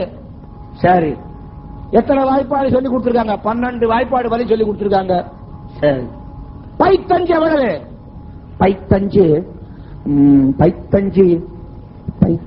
நான் பைத்தங்கஞ்சு தான். பைத்தங்கஞ்சு விட்டால் ஒரு அரை. இவ்வளவு காசை கொட்டி உன்னை படிக்க வைக்கிறேன். வாத்தியார் சொல்லி கொடுத்த லட்சணம் இவ்வளவுதான். தர தர தர தரம் இழுத்துட்டு போனார். ஓய் வாத்தியார, என்னையா பாடம் சொல்லி கொடுக்குறீங்க மகனுக்கு? பைத்தஞ்சு என்ன கேட்டா சொல்ல தெரியல. என்ன சொல்றீங்க? உங்க மகன் ரொம்ப கெட்டிக்காரனாச்சு. நீங்க வெறுத்தினா குழந்தை மறந்து போலாம். நான் கேட்கிறேன், கண்ணா இங்க வா, சொல்லிட்டு வா. ஓரஞ்சு சொல்லு. ஓய் நீ சொல்லாதீங்க, அவனை சொல்ல சொல்லும். ஓரஞ்சு, ஈரஞ்சு 10, 3 15, 4 20, 5 25, 6 30, 7 35, 8 40, 9 45, 10. ஆஜாத் சொல்ற 50. அப்பனுக்கா புரியாது? சரி, இப்ப நான் கேட்கிறேன், 10க்கு அப்புறம் என்ன? 10க்கு அப்புறம் 11 காரியம் தான் கிரேக்கியம். 10க்கு அப்புறம் சொல்லு. 1க்கு அப்புறம் எவ்வளவு? 2. 2க்கு அப்புறம் 3. 3க்கு அப்புறம் 4. வாத்தியார் ஊங்குட்டாரு. 5க்கு அப்புறம் 6. 6க்கு அப்புறம் 7. 7க்கு அப்புறம் 8. 8 அப்புறம் சொல்லு 9. அப்புறம் சொல்லு 10. அப்புறம் சொல்லு 10, 11. இவர் வச்சார் முற்றுப்புள்ளி. எப்படியோ ஒரு மாதிரியாக பரசுராமர் திரும்பினார். வசிஷ்டரே, அழகாக பேசி கௌசல்யையும் ஒத்துக்கொள்ளும்படியாக செய்துவிட்டீர். ஆனாலும் சாத்திரங்கள் இடம் கொடுக்கின்றன. மூத்தவள் இறந்தால் பிறகு எப்படி திருமணம் செய்து கொள்ள வேண்டும் என்றால், மூத்தாளுடைய பிணம் சுடுகாட்டுக்கு செல்லுவதற்கு முன்னால் அவள் தலைமாட்டிலே ஒரு விளக்கு ஏற்றி வைத்து அந்த விளக்கை எடுத்து மூத்தாளுடைய பிணத்தின் கைகளிலே கொடுத்து அதை புருஷன் கையிலே கொடுக்க வேண்டும். அப்பொழுது ஒரு மந்திரம், நான் இறந்து விட்டேன் என்று கவலைப்பட வேண்டாம், இன்னுமோர் திருமணம் செய்து கொள்ள உங்களுக்கு நான் அனுமதி கொடுக்கிறேன் என்று சொல்லி கொடுப்பது வழக்கம். ஆனால் நீ செய்தது நியாயம் அல்ல. வசிஷ்டர் திருப்பி கேட்கிறார், பரசுராமனே, அப்படி என்றால் நீர் செய்வது நியாயமோ? ஏன்? கார்த்தவீரியார்ஜுனன் அவன் என்னையா செய்தான்? உன் தந்தையை கொன்றான். உன் தந்தையை கொன்றவரை நீ கொல்வது நியாயம். சத்திரிய பரம்பரையே இல்லாமல் செய்வேன் என்று நீர் சபதம் செய்யலாமோ? அது மட்டும் நியாயமோ? கொன்றவன் ஒருவன் இருக்க அனைவரும் கொல்லுவது எந்த நியாயம்? நான் சபதம் செய்தால் செய்ததுதான். நீர் உம்ம சபதத்தை நீர் காப்பாற்றும், எந்த சரதனை நான் காப்பாற்றிக் கொள்ளுகிறேன். வசிஷ்டரே, கவலைப்படாதேயும், மீண்டும் வருவேன். நானும் தயாராக இருப்பேன். 2 மனைவிமார்களோடு இல்லத்தை நடத்தி வருகிறார். கவலை தோய்ந்த முகத்தோடு அமர்ந்திருக்கிறான். சாதாரணமாக திருமணம் செய்து கொண்டால் மணமக்கள் சந்தோஷமாகத்தான் இருப்பார்கள். இந்த வீட்டிலே சந்தோஷமே இல்லை. எந்த நேரத்தில் பரசுராமர் வருவாரோ, என்ன ஏற்படுமோ அது மட்டுமா? 2 மனைவிமார்களை பெற்றும் இவன் கவலை தோய்ந்தவனாக காணப்படுகிறான். வசிஷ்டர் வந்தார். தசரதா, ஏன் இவ்வண்ணம் கவலையுற்றிருக்கிறாய்? சுவாமி, என்ன நியாயம்? என்றாவது ஒரு நாள் நான் மடியத்தான் வேண்டும். இயற்கையாக நான் மடிந்தால் அது நியாயம். ஆனால் ஒரு மகரிஷியின் கோபத்திற்கு ஆளாகி அவரால் தான் நான் வெட்டுப்பட்டு இறக்க வேண்டுமா? இறப்பதற்கு நான் தயார். இருப்பினும் எனக்கு பிறகு இந்த அயோத்தி நாட்டை, இந்த நாட்டை ஆள்வதற்கு எனக்கு ஒரு வாரிசு இல்லையே. கௌசல்யைக்கும் குழந்தை இல்லை, சுமித்திரைக்கும் குழந்தை இல்லை. என்ன செய்வேன்? கவலைப்படாதே தசரதா, உன் எண்ணம் ஈடேறும். என்றாவது ஒரு நாள் தசரதன் வேட்டைக்கு செல்லுகிறார். தசரதனுக்கு எல்லா விதமான அஸ்திர சஸ்திரங்களும் தெரியும். யாருக்குமே தெரியாத சப்தவேதி என்னும்படியான அஸ்திர சாஸ்திரம் இவனுக்கு மட்டுமே தெரியும். இந்த அஸ்திர சாஸ்திரத்திற்கு சப்தவேதி என்று பெயர். என்ன? சாதாரணமாக அம்பை எடுத்து ஒரு மிருகத்தையோ ஒரு பறவையோ குறிபார்த்து அடிப்பது ஒன்று. ஆனால் எங்கோ ஒரு சத்தம் கேட்கிறது. அந்த சத்தத்தை காதிலே கேட்டு அந்த சத்தம் எங்கிருந்து வருகிறது என்று அறிந்து அந்த திக்கை நோக்கி அந்த அம்பை எறிந்தால் சத்தமிட்ட பொருள் எதுவோ அதை போய் குத்தும் அந்த அம்பு, எத்தனை காத தூரம் இருந்தாலும். அந்த சாத்திரம் அறிந்தவன் தசரதன். காட்டிற்கு வேட்டையாட வருகிறார். கொடிய மிருகங்களை வேட்டையாடுவது அந்த காலத்திலே ஒரு நியாயமாகப்பட்டது. காலையிலிருந்து மாலை வரையில் இவன் வேட்டையாடுகிறான். ஒரு கொடிய மிருகமும் இவனுக்கு கிடைக்கவில்லை. தசரதன் காட்டுக்குள்ளே நுழைந்தாலே மிருகங்கள் ஓடிவிடுகின்றன இவனை கண்டு பயந்து. உடன் வந்தவர்களை எல்லாம் இல்லத்திற்கு திருப்பி அனுப்பினார். வேட்டைக்கென்று வந்துவிட்டு ஒரு மிருகத்தையும் கொல்லாமல் நான் திரும்பி வருவேனானால் அது அவமானம். நீங்கள் செல்லுங்கள், ஏதாவது ஒரு மிருகத்தை வேட்டையாடி வருகிறேன் என்று சொல்லி அனைவரையும் அனுப்பிவிட்டார். இது ஒரு புறம் இருக்க, அந்த காட்டின் நடுவிலேயே ஒரு மாமுனிவர் வாழ்ந்து வருகிறார். வெறும் தபஸ்வி. பிறவியிலிருந்தே அவருக்கு 2 கண்களும் தெரியாது. வயதானவர், நோய்வாய்ப்பட்டிருக்கிறார். அவருக்கு ஒரே மகன். அந்த மகனை அழைத்தார். மகனே, உயிர் போகின்ற அளவுக்கு தாகமாக இருக்கிறது, அருகிலே எங்காவது நீர் இருந்தால் போய் எடுத்து வா என்று சொன்னார். தந்தையே, கவலைப்பட வேண்டாம், இதோ இந்த மரத்தடியிலேயே அமர்ந்திருங்கள், நான் இப்பொழுதே சென்று உங்களுக்கு தாகம் தீர்க்க தண்ணீர் கொண்டு வருகிறேன் என்று சக்தி ஒன்றை எடுத்துக்கொண்டு நீரை தேடி செல்லுகிறார். இப்படி செல்லும் பொழுது அங்கே ஒரு பெரிய தடாகம் தெரிகிறது, குளம். குளத்திலே இறங்கினான், குளித்தான், திருநீரிட்டுக் கொண்டார், மாற்றுடை அணிந்தான், சுத்தமாக நீர் எடுக்கிறார். ஏராளமான மீன்கள் மொய்க்கின்றன. மீன்கள் மொய்க்கின்ற குளங்கள் என்றுமே நீர் சுத்தமாக இருக்கும். அந்த குடத்தை தண்ணீருக்குள்ளே விடுகிறார். தண்ணிக்குள்ளே விடும்பொழுது குடத்துக்குள்ளே தண்ணீர் செல்லுகிறது. கொடக் கொடக் கொடக் கொடக் என்று சத்தம். இந்த சத்தம் எங்கோ காட்டின் மூலையில் இருந்த தசரதன் காதிலே விழுந்தது. அவன் என்ன நினைத்தால், ஏதோ ஒரு மிருகம் நீர் குடிக்கிறது, நமக்கு மிருகம் கிடைத்து விட்டது என்று அந்த சப்தவேதி அஸ்திரத்தை எடுத்து அந்த மந்திரத்தை ஓதி அஸ்திரத்தை எய்தார். நேராக வந்த அந்த அஸ்திரம் இந்த முனிகுமாரன் மார்பிலே பாய்ந்து அவனை கீழே விழச் செய்தது. உயிர் போகின்ற நிலையே துடிதுடிக்கின்றார். கீழே விழுந்து உயிர் பிரிய போகிறது, துடிக்கிறான் அந்த ரிஷிகுமாரன். ஏற்கனவே அஸ்திரத்தை எய்த தசரதன் அடிபட்ட மிருகத்தை எடுத்துச் சொல்லுவோம் என்று ஓடி வருகிறார். வந்து பார்த்தால் இவனுடைய அஸ்திரம் பாய்ந்து அந்த திருக்குமரன் முனிக்குமரன் உயிருக்காக துடிப்பதைக் கண்டு வேதனையுற்றான், துடித்தான், கதறினான். தம்பி, நான் அறிந்து செய்யவில்லை. சொல்லுகிறான் முனிக்குமாரன், ஐயா, நீர் யார்? யாரோ ஒரு பாபி என்னை அம்பெய்து கொன்று விட்டான்.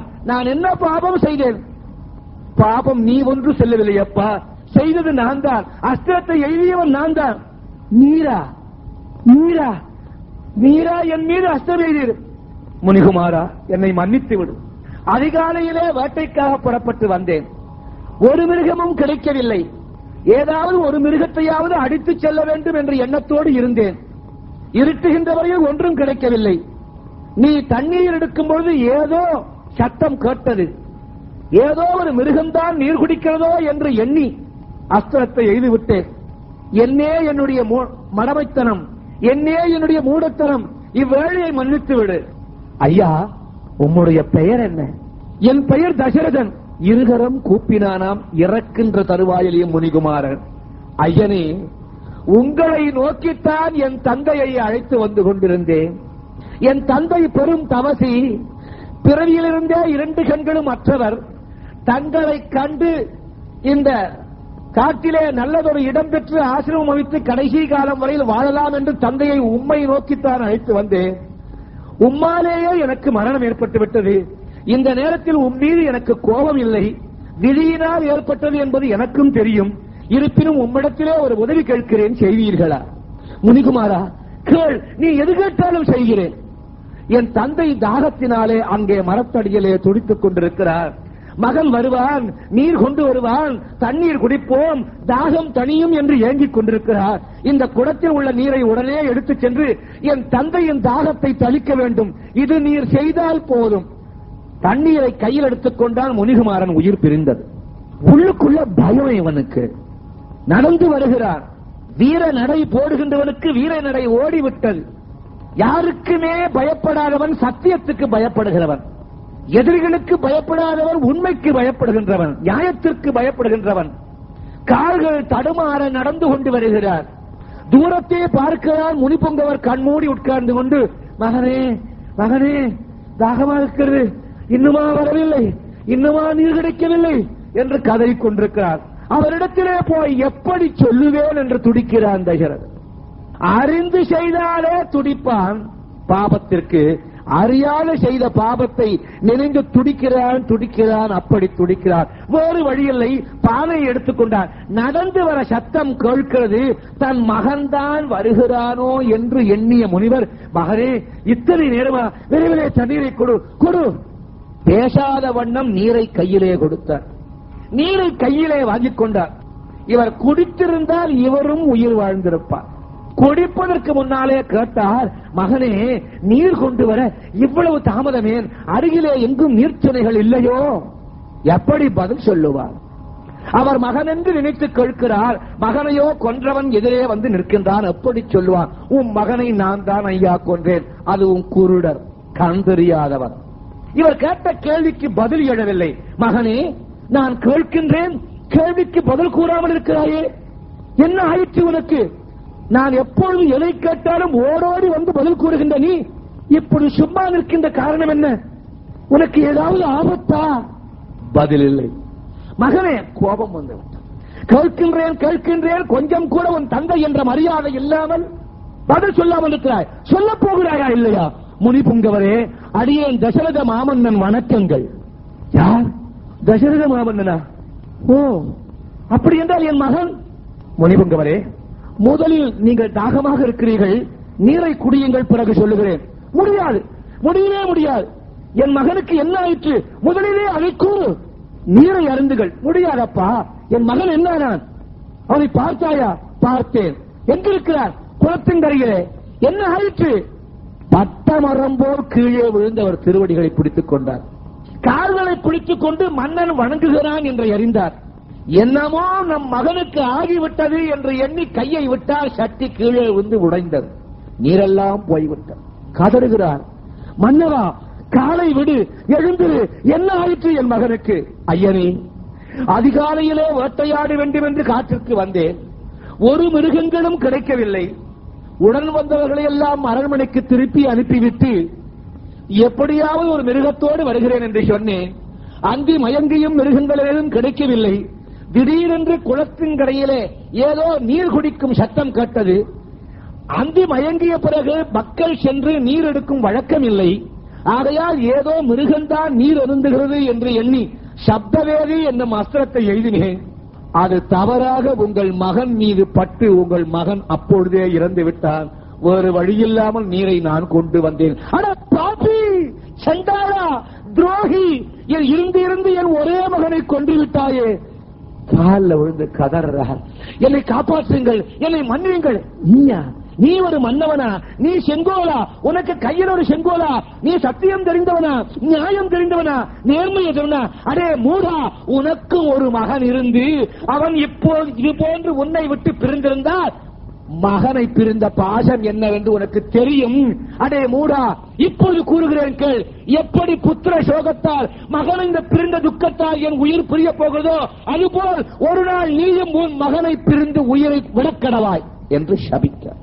துக்கம் தாங்கலையாம் தசரதன். அரண்மனையை நோக்கி வந்து கொண்டிருக்கிறான். முனிவர் இப்படி சாபமிட்டு விட்டாரு. ஒரு புறம் முனிகுமாரனை கொன்ற பாபத்தை ஏந்தி வருத்தமுறுகிறார். இன்னொரு புறத்திலே ஒரே சமயத்தில் இரு உயிர்கள் பிரிவதற்கு நான் காரணமாகிவிட்டானே என்று வருந்துகிறார். உள்ளுக்குள்ளே இறக்கின்ற முனிவர் எனக்கு சபித்துவிட்டு போய்விட்டாரே. ரகு குலத்திலே பிறந்த நான் இதுவரையில் யாரிடத்திலும் நல்ல பெயர் தானே எடுத்திருக்கிறேன், ஒருவரிடத்திலும் தீய பெயர்கள் எடுக்கவில்லையே. என்னே விதியின் விளையாட்டு என்று நொந்த வண்ணம் வருவார். இப்படியே அரண்மனைக்கு செல்லுவதற்கு அவனுக்கு விருப்பம் இல்லை. பூமண்டலம் முழுதும் இவன் தானே ஆட்சி புரிகிறார். ஒவ்வொருவருக்கும் ஒவ்வொரு விதமான ஸ்பெஷலிஸ்ட் என்று கூறுவார்களே, அதுபோல ஒரு கெட்டிக்காரத்தனம் இருக்கும். இந்த கேக்கைய மன்னனுக்குரிய கெட்டிக்காரத்தனம் நன்றாக ஜோதிடம் பார்ப்பான். சிறுபிராயத்திலிருந்தே கற்றுக்கொண்டவன். சரி, நம்முடைய விதி இப்படி இருந்தால் என்ன செய்வது? கேக்கைய மன்னனை பார்த்து வருங்காலமாவது நன்றாக இருக்குமா என்று ஆராய்ந்து பார்ப்போம் என்று கேக்கைய நாட்டுக்குள்ளே ரதத்தை செலுத்துகிறார்.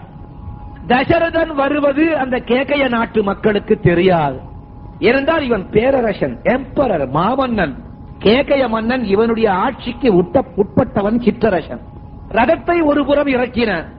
அரண்மனையை நோக்கி, கேக்கைய மன்னனுடைய அரண்மனையை நோக்கி உள்ளே வருகிறார். கேக்கைய மன்னனுக்கு ஒரு பெண், அவள் பெயர் கைகேயி. இவள் அங்கே நந்தவனத்திலே மற்ற தோழிகளுடன் விளையாடிக் கொண்டிருக்கிறாள். நந்தவனத்தை தாண்டிதான் அரண்மனைக்கு செல்ல வேண்டும். தசரதன் அந்த நந்தவனத்தின் வழியாக வரும்பொழுது தசரதனை பார்த்து விட்டாள் கைகேயி. இதற்கு முன் தசரதனை அவள் பார்த்தவள் இல்லை. வருகிறது தசரதன் என்று கேள்வி, தசரத மகாராஜாவை பற்றி கேள்விப்பட்டிருக்கிறாளே தவிர நேருக்கு நேராக இவள் பார்த்ததில்லை. தலையிலே மகுடம், தாடி மீசை, உடலிலே ராஜ உடைகள், உடைவாள், வில், அம்பு, அஸ்திரங்கள் இதோடு வருவதை பார்த்த உடனே நிச்சயமாக இவர் ஒரு மன்னவராகத்தான் இருக்க வேண்டும் என்று ஓடி போய் வணங்கினாள். கைகேயினுடைய முகத்தை பார்க்கிறான் தசரதன். அவளை பார்த்த உடனே, அப்பெண்ணை பார்த்த உடனே இவனை அறியாமல் ஏதோ ஒரு மனச்சாந்தி இவனுக்கு ஏற்படுகிறது. இதுக்கு பெயர் தான் விதி.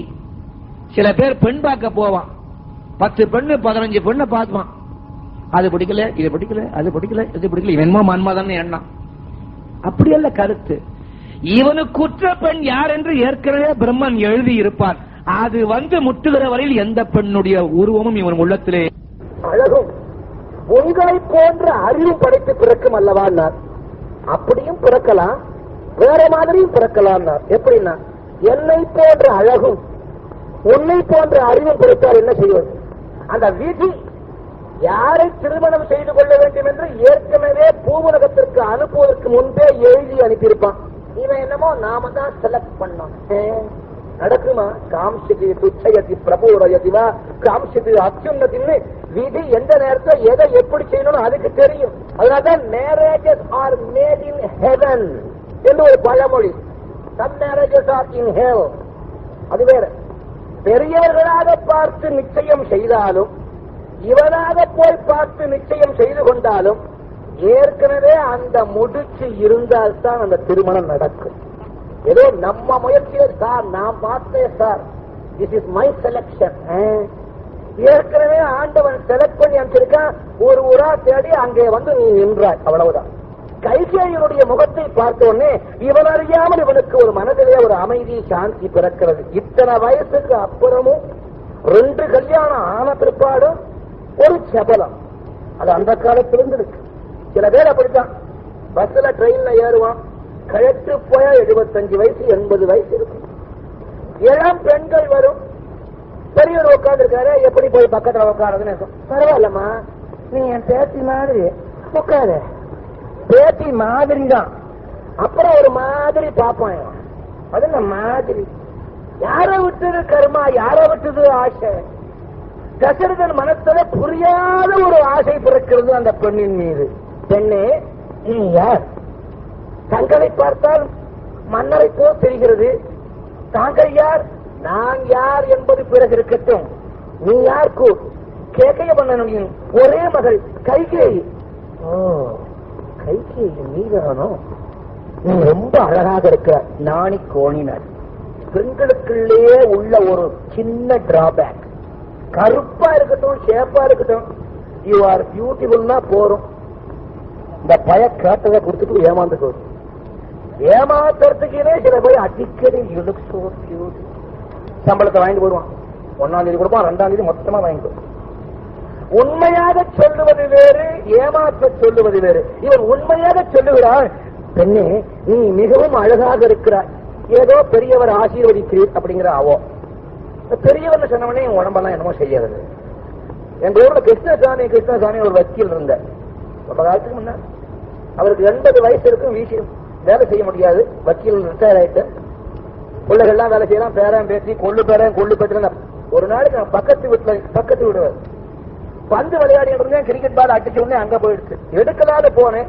மாமா எங்க ஆத்து பந்து இங்க வந்து விட்டால் ஒரு அறை. என்ன எவ்வளவு திமிருந்தா நீ என்ன மாமான்னு கூப்பிடுத? மாமான்னு கூப்பிடுறதுக்கே ஒரு கோவம் இருக்கு. தாத்தான்னு கூப்பிட்டா எங்க எது என்ன? சில பேருக்கு வயசானாலும் தனக்கு வயசாச்சுன்னு சொல்லிக்கிறதுல விருப்பம் கிடையாது.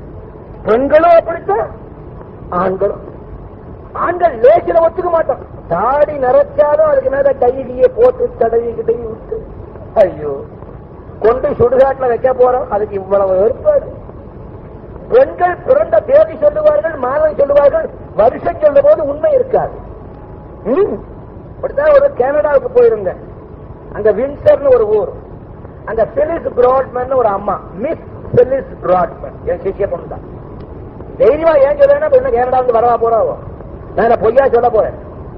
எந்த ஊருக்கு போனாலும் உங்க பிறந்த தேதியை கொடுங்க, மறக்காமல் உங்களுக்கு பிரசாதம் அனுப்புறேன்னு சொல்லுவேன். Miss please, going to give a name and address and your date of birth. Of course, Guruji. 26th April. வருஷம் போடல. Phyllis, yes, Guruji.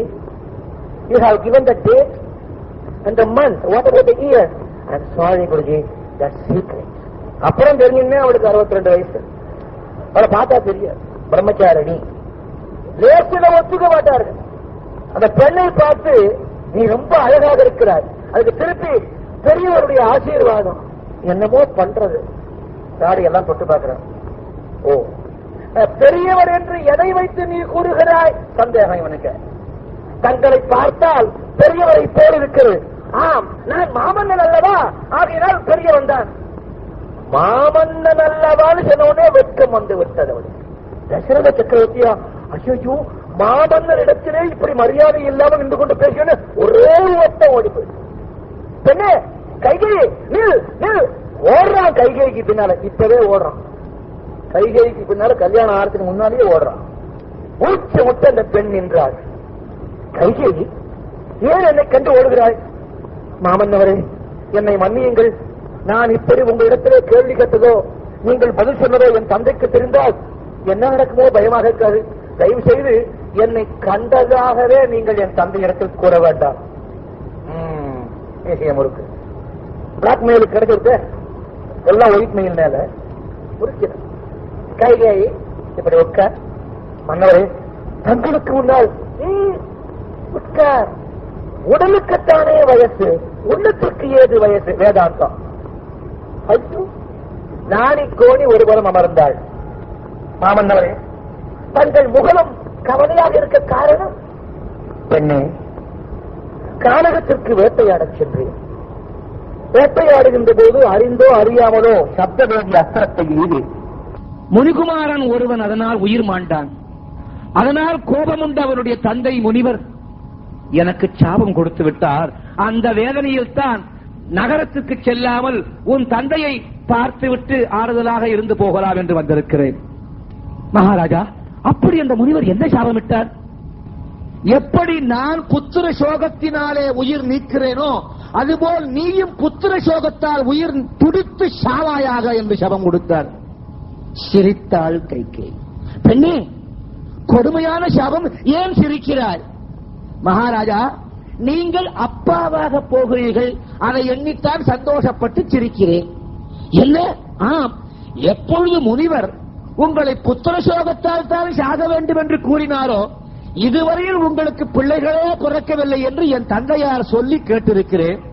முனிவர் சாபம் பலிக்குமானால் நிச்சயம் உங்களுக்கு குழந்தைகள் பிறக்கும். குழந்தைகள் பிறக்க வேண்டும் என்ற கவலை உங்களுக்கு வெகு நாளாக இருப்பதாகவும் அதற்காக நீங்கள் எத்தனையோ பூஜைகள், யாகங்கள், எந்திரங்கள், மந்திரங்கள் செய்வதாகவும் என் தந்தை கூறியிருக்கிறார். இனி ஒரு கஷ்டமும் இல்லாமல் முனிவருடைய சாபத்தினாலேயே உங்களுக்கு பிள்ளைகள் பிறக்கப் போகிறது. சந்தோஷப்பட வேண்டிய செயல்தானே. அவருடைய மேதாவித்தனம், அவருடைய புத்திசாலித்தனத்தை ரசிச்சார். எனக்கு 2 இருக்கு அங்க, இது மாதிரி ஒரு புத்திசாலி இருந்தா எப்படி இருந்திருக்கும். கேகய மன்னனை பாராமலேயே திரும்பி வந்து விட்டார். ஆறுதல் கிடைத்து விட்டது. ஆனால் வழி பூராவும் வழிநடுக கைகேயியே நினைத்துக் கொண்டு வருகிறான் தசரதன். அரண்மனைக்குள்ளே நுழைவார். எதிர்நோக்கி நிற்கிறார் வசிஷ்டர். திருவடிகளிலே விழுந்து எழுந்தான். தசரதா, உன் முகத்தில் கவலையும் தெரிகிறது, அக்கவலையினூடே ஒரு சில மகிழ்ச்சியும் தெரிகிறது. அறிந்து கொள்ளலாமோ? சுவாமி, தேவரீர் அறியாததோ? எல்லாம் அறிந்தும் அறியாதது போல் என்னிடத்தில் இப்படி கேட்கலாமா? மன்னவா, தெரியும். முனிவருடைய சாபத்தினாலே நீ கவலை கொண்டு கேகய நாட்டுக்கு சென்றாய், மன்னனோடு ஆறுதலாக ஒரு சில நாட்கள் இருந்து வரலாம் என்று. ஆனால் வழியிலே நந்தவனத்திலேயே அவன் மகள் கைகேயியை பார்த்தாய், ஆறுதலான பதிலை கூறினாள். அதற்கு மேல் மன்னனை சந்திக்க உனக்கு விருப்பமில்லை. கைகேயியே எண்ணிக்கொண்டு நீ இங்கு வந்திருக்கிறாய், அப்படித்தானே? ஆம் சுவாமி. சரி சரி, ஆக வேண்டிய காரியங்களை கவனித்துவிடு. அரண்மனைக்குள்ளே சென்றான் மன்னர். மீண்டும் ஒரு 12 ஆண்டுகள் முடிவுகிறது. நகரத்து மக்கள் அங்கும் இங்கும் ஓடுகிறார்கள். என்ன, நகரத்து மக்களுக்கும் ஏற்கனவே நடந்த விஷயங்கள் தெரியுமே. காவலன் ஓடி வருகிறார். மன்னரே, பரசுராமன் வருகிறார். என்ன, பரசுராமனா? கைகால்கள் நடுங்க ஓடுகிறார் மன்னன். வசிஷ்டர் வேற எங்க போவான்? வசிஷ்டர் பார்த்தார், இனியும் தாமதியாரே, 7 ரதத்திலே 10 திக்குகளையும் ரதம் ஓட்டுகின்ற உனக்கு திறமை உண்டு. உடனே நேர கேகய நாட்டை நோக்கி ஓட்டு. கேகய நாட்டை நோக்கி ஓட்டுகிறான். பின்னாலேயே ஆகாச வழியாக பறந்து வந்து கொண்டிருக்கிறாராம் பரசுராமன். அடே தசரதா, என்னை விட்டு விட்டு நீ கேகய நாடல்ல, இந்த 10 திக்குகளிலே, இந்த 14 உலகங்களிலே நீ எங்கு சென்றாலும் உன்னை விடமாட்டேன் என்று துரத்தி வருகிறார். கேகய நாட்டுக்குள்ள நுழைந்தார். வாசலிலே நிற்கிறாள் கைகேயி, குழந்தை மகள். மன்னவன், கேகய மன்னன் பக்கத்தில் இருக்கிறார். ஓடி வந்து இறங்கினார். கேகய மன்னா, தசரத மன்னனுக்கு ஆபத்து, ஆபத்திலிருந்து அவனை உடனே விடுவிக்க வேண்டும். அதற்கு உன்னுடைய துணை தேவை என்றார் வசிஷ்டர். கேகய மன்னனுக்கு ஒண்ணுமில்லை. ராஜாதி ராஜன், மகாராஜன், பேரரசர் வந்திருக்கிறார். சித்திரசன் நான், என்னால் அவருக்கு எந்த உதவியும் செய்ய காத்துக் கொண்டிருக்கிறேன். சொல்லுங்கள் வசிஷ்டரே, நீர் மட்டும் சம்மதித்தால் போராது, உன் மகள் கைகேயும் சம்மதிக்க வேண்டும். பெண்ணே, தசரதனுக்கு உயிர் போகின்ற நேரம் நீதான் உதவி செய்ய வேண்டும். நீ சம்மதிக்கவில்லை என்றால் தசரதன் உயிர் போய்விடும். அப்பவே போடுறார். நீ சம்மதிக்கவில்லை என்றால் தசரதன் உயிர் போய்விடும். இப்பொழுது சம்மதித்தால் அவரை காப்பாற்றலாம். மாமுனிவரே, எனக்கு ஒன்றும் புரியவில்லையே. பரசுராமர் ஓடி வருகிறார். திருமணம் செய்து கொண்டிருக்கிற நிலையிலே தசரதனை அவரால் கொல்ல முடியாது. அப்படி அவருடைய தாய்க்கு சபதம் கொடுத்திருக்கிறார், ஆணையிட்டிருக்கிறார், சத்தியம் செய்து கொடுத்திருக்கிறார். வேறு வழியில்லை. பெண்ணே, ஏற்கனவே மாமன்னரை நீ பார்த்திருக்கிறாய், மன்னவன் உன்னையும் பார்த்திருக்கிறார். நினைப்பிருக்கிறதா? கிடைத்த சாபத்தை பற்றியும் உனக்கு தெரியும். இந்த நேரத்தில் யோசிப்பதற்கு நேரமில்லை. பேரரசனுக்கே மனைவியாக வாய்க்கும் வாய்ப்பு உன்னை வந்திருக்கிறது. பெண்ணே, மறுத்து விடாதே.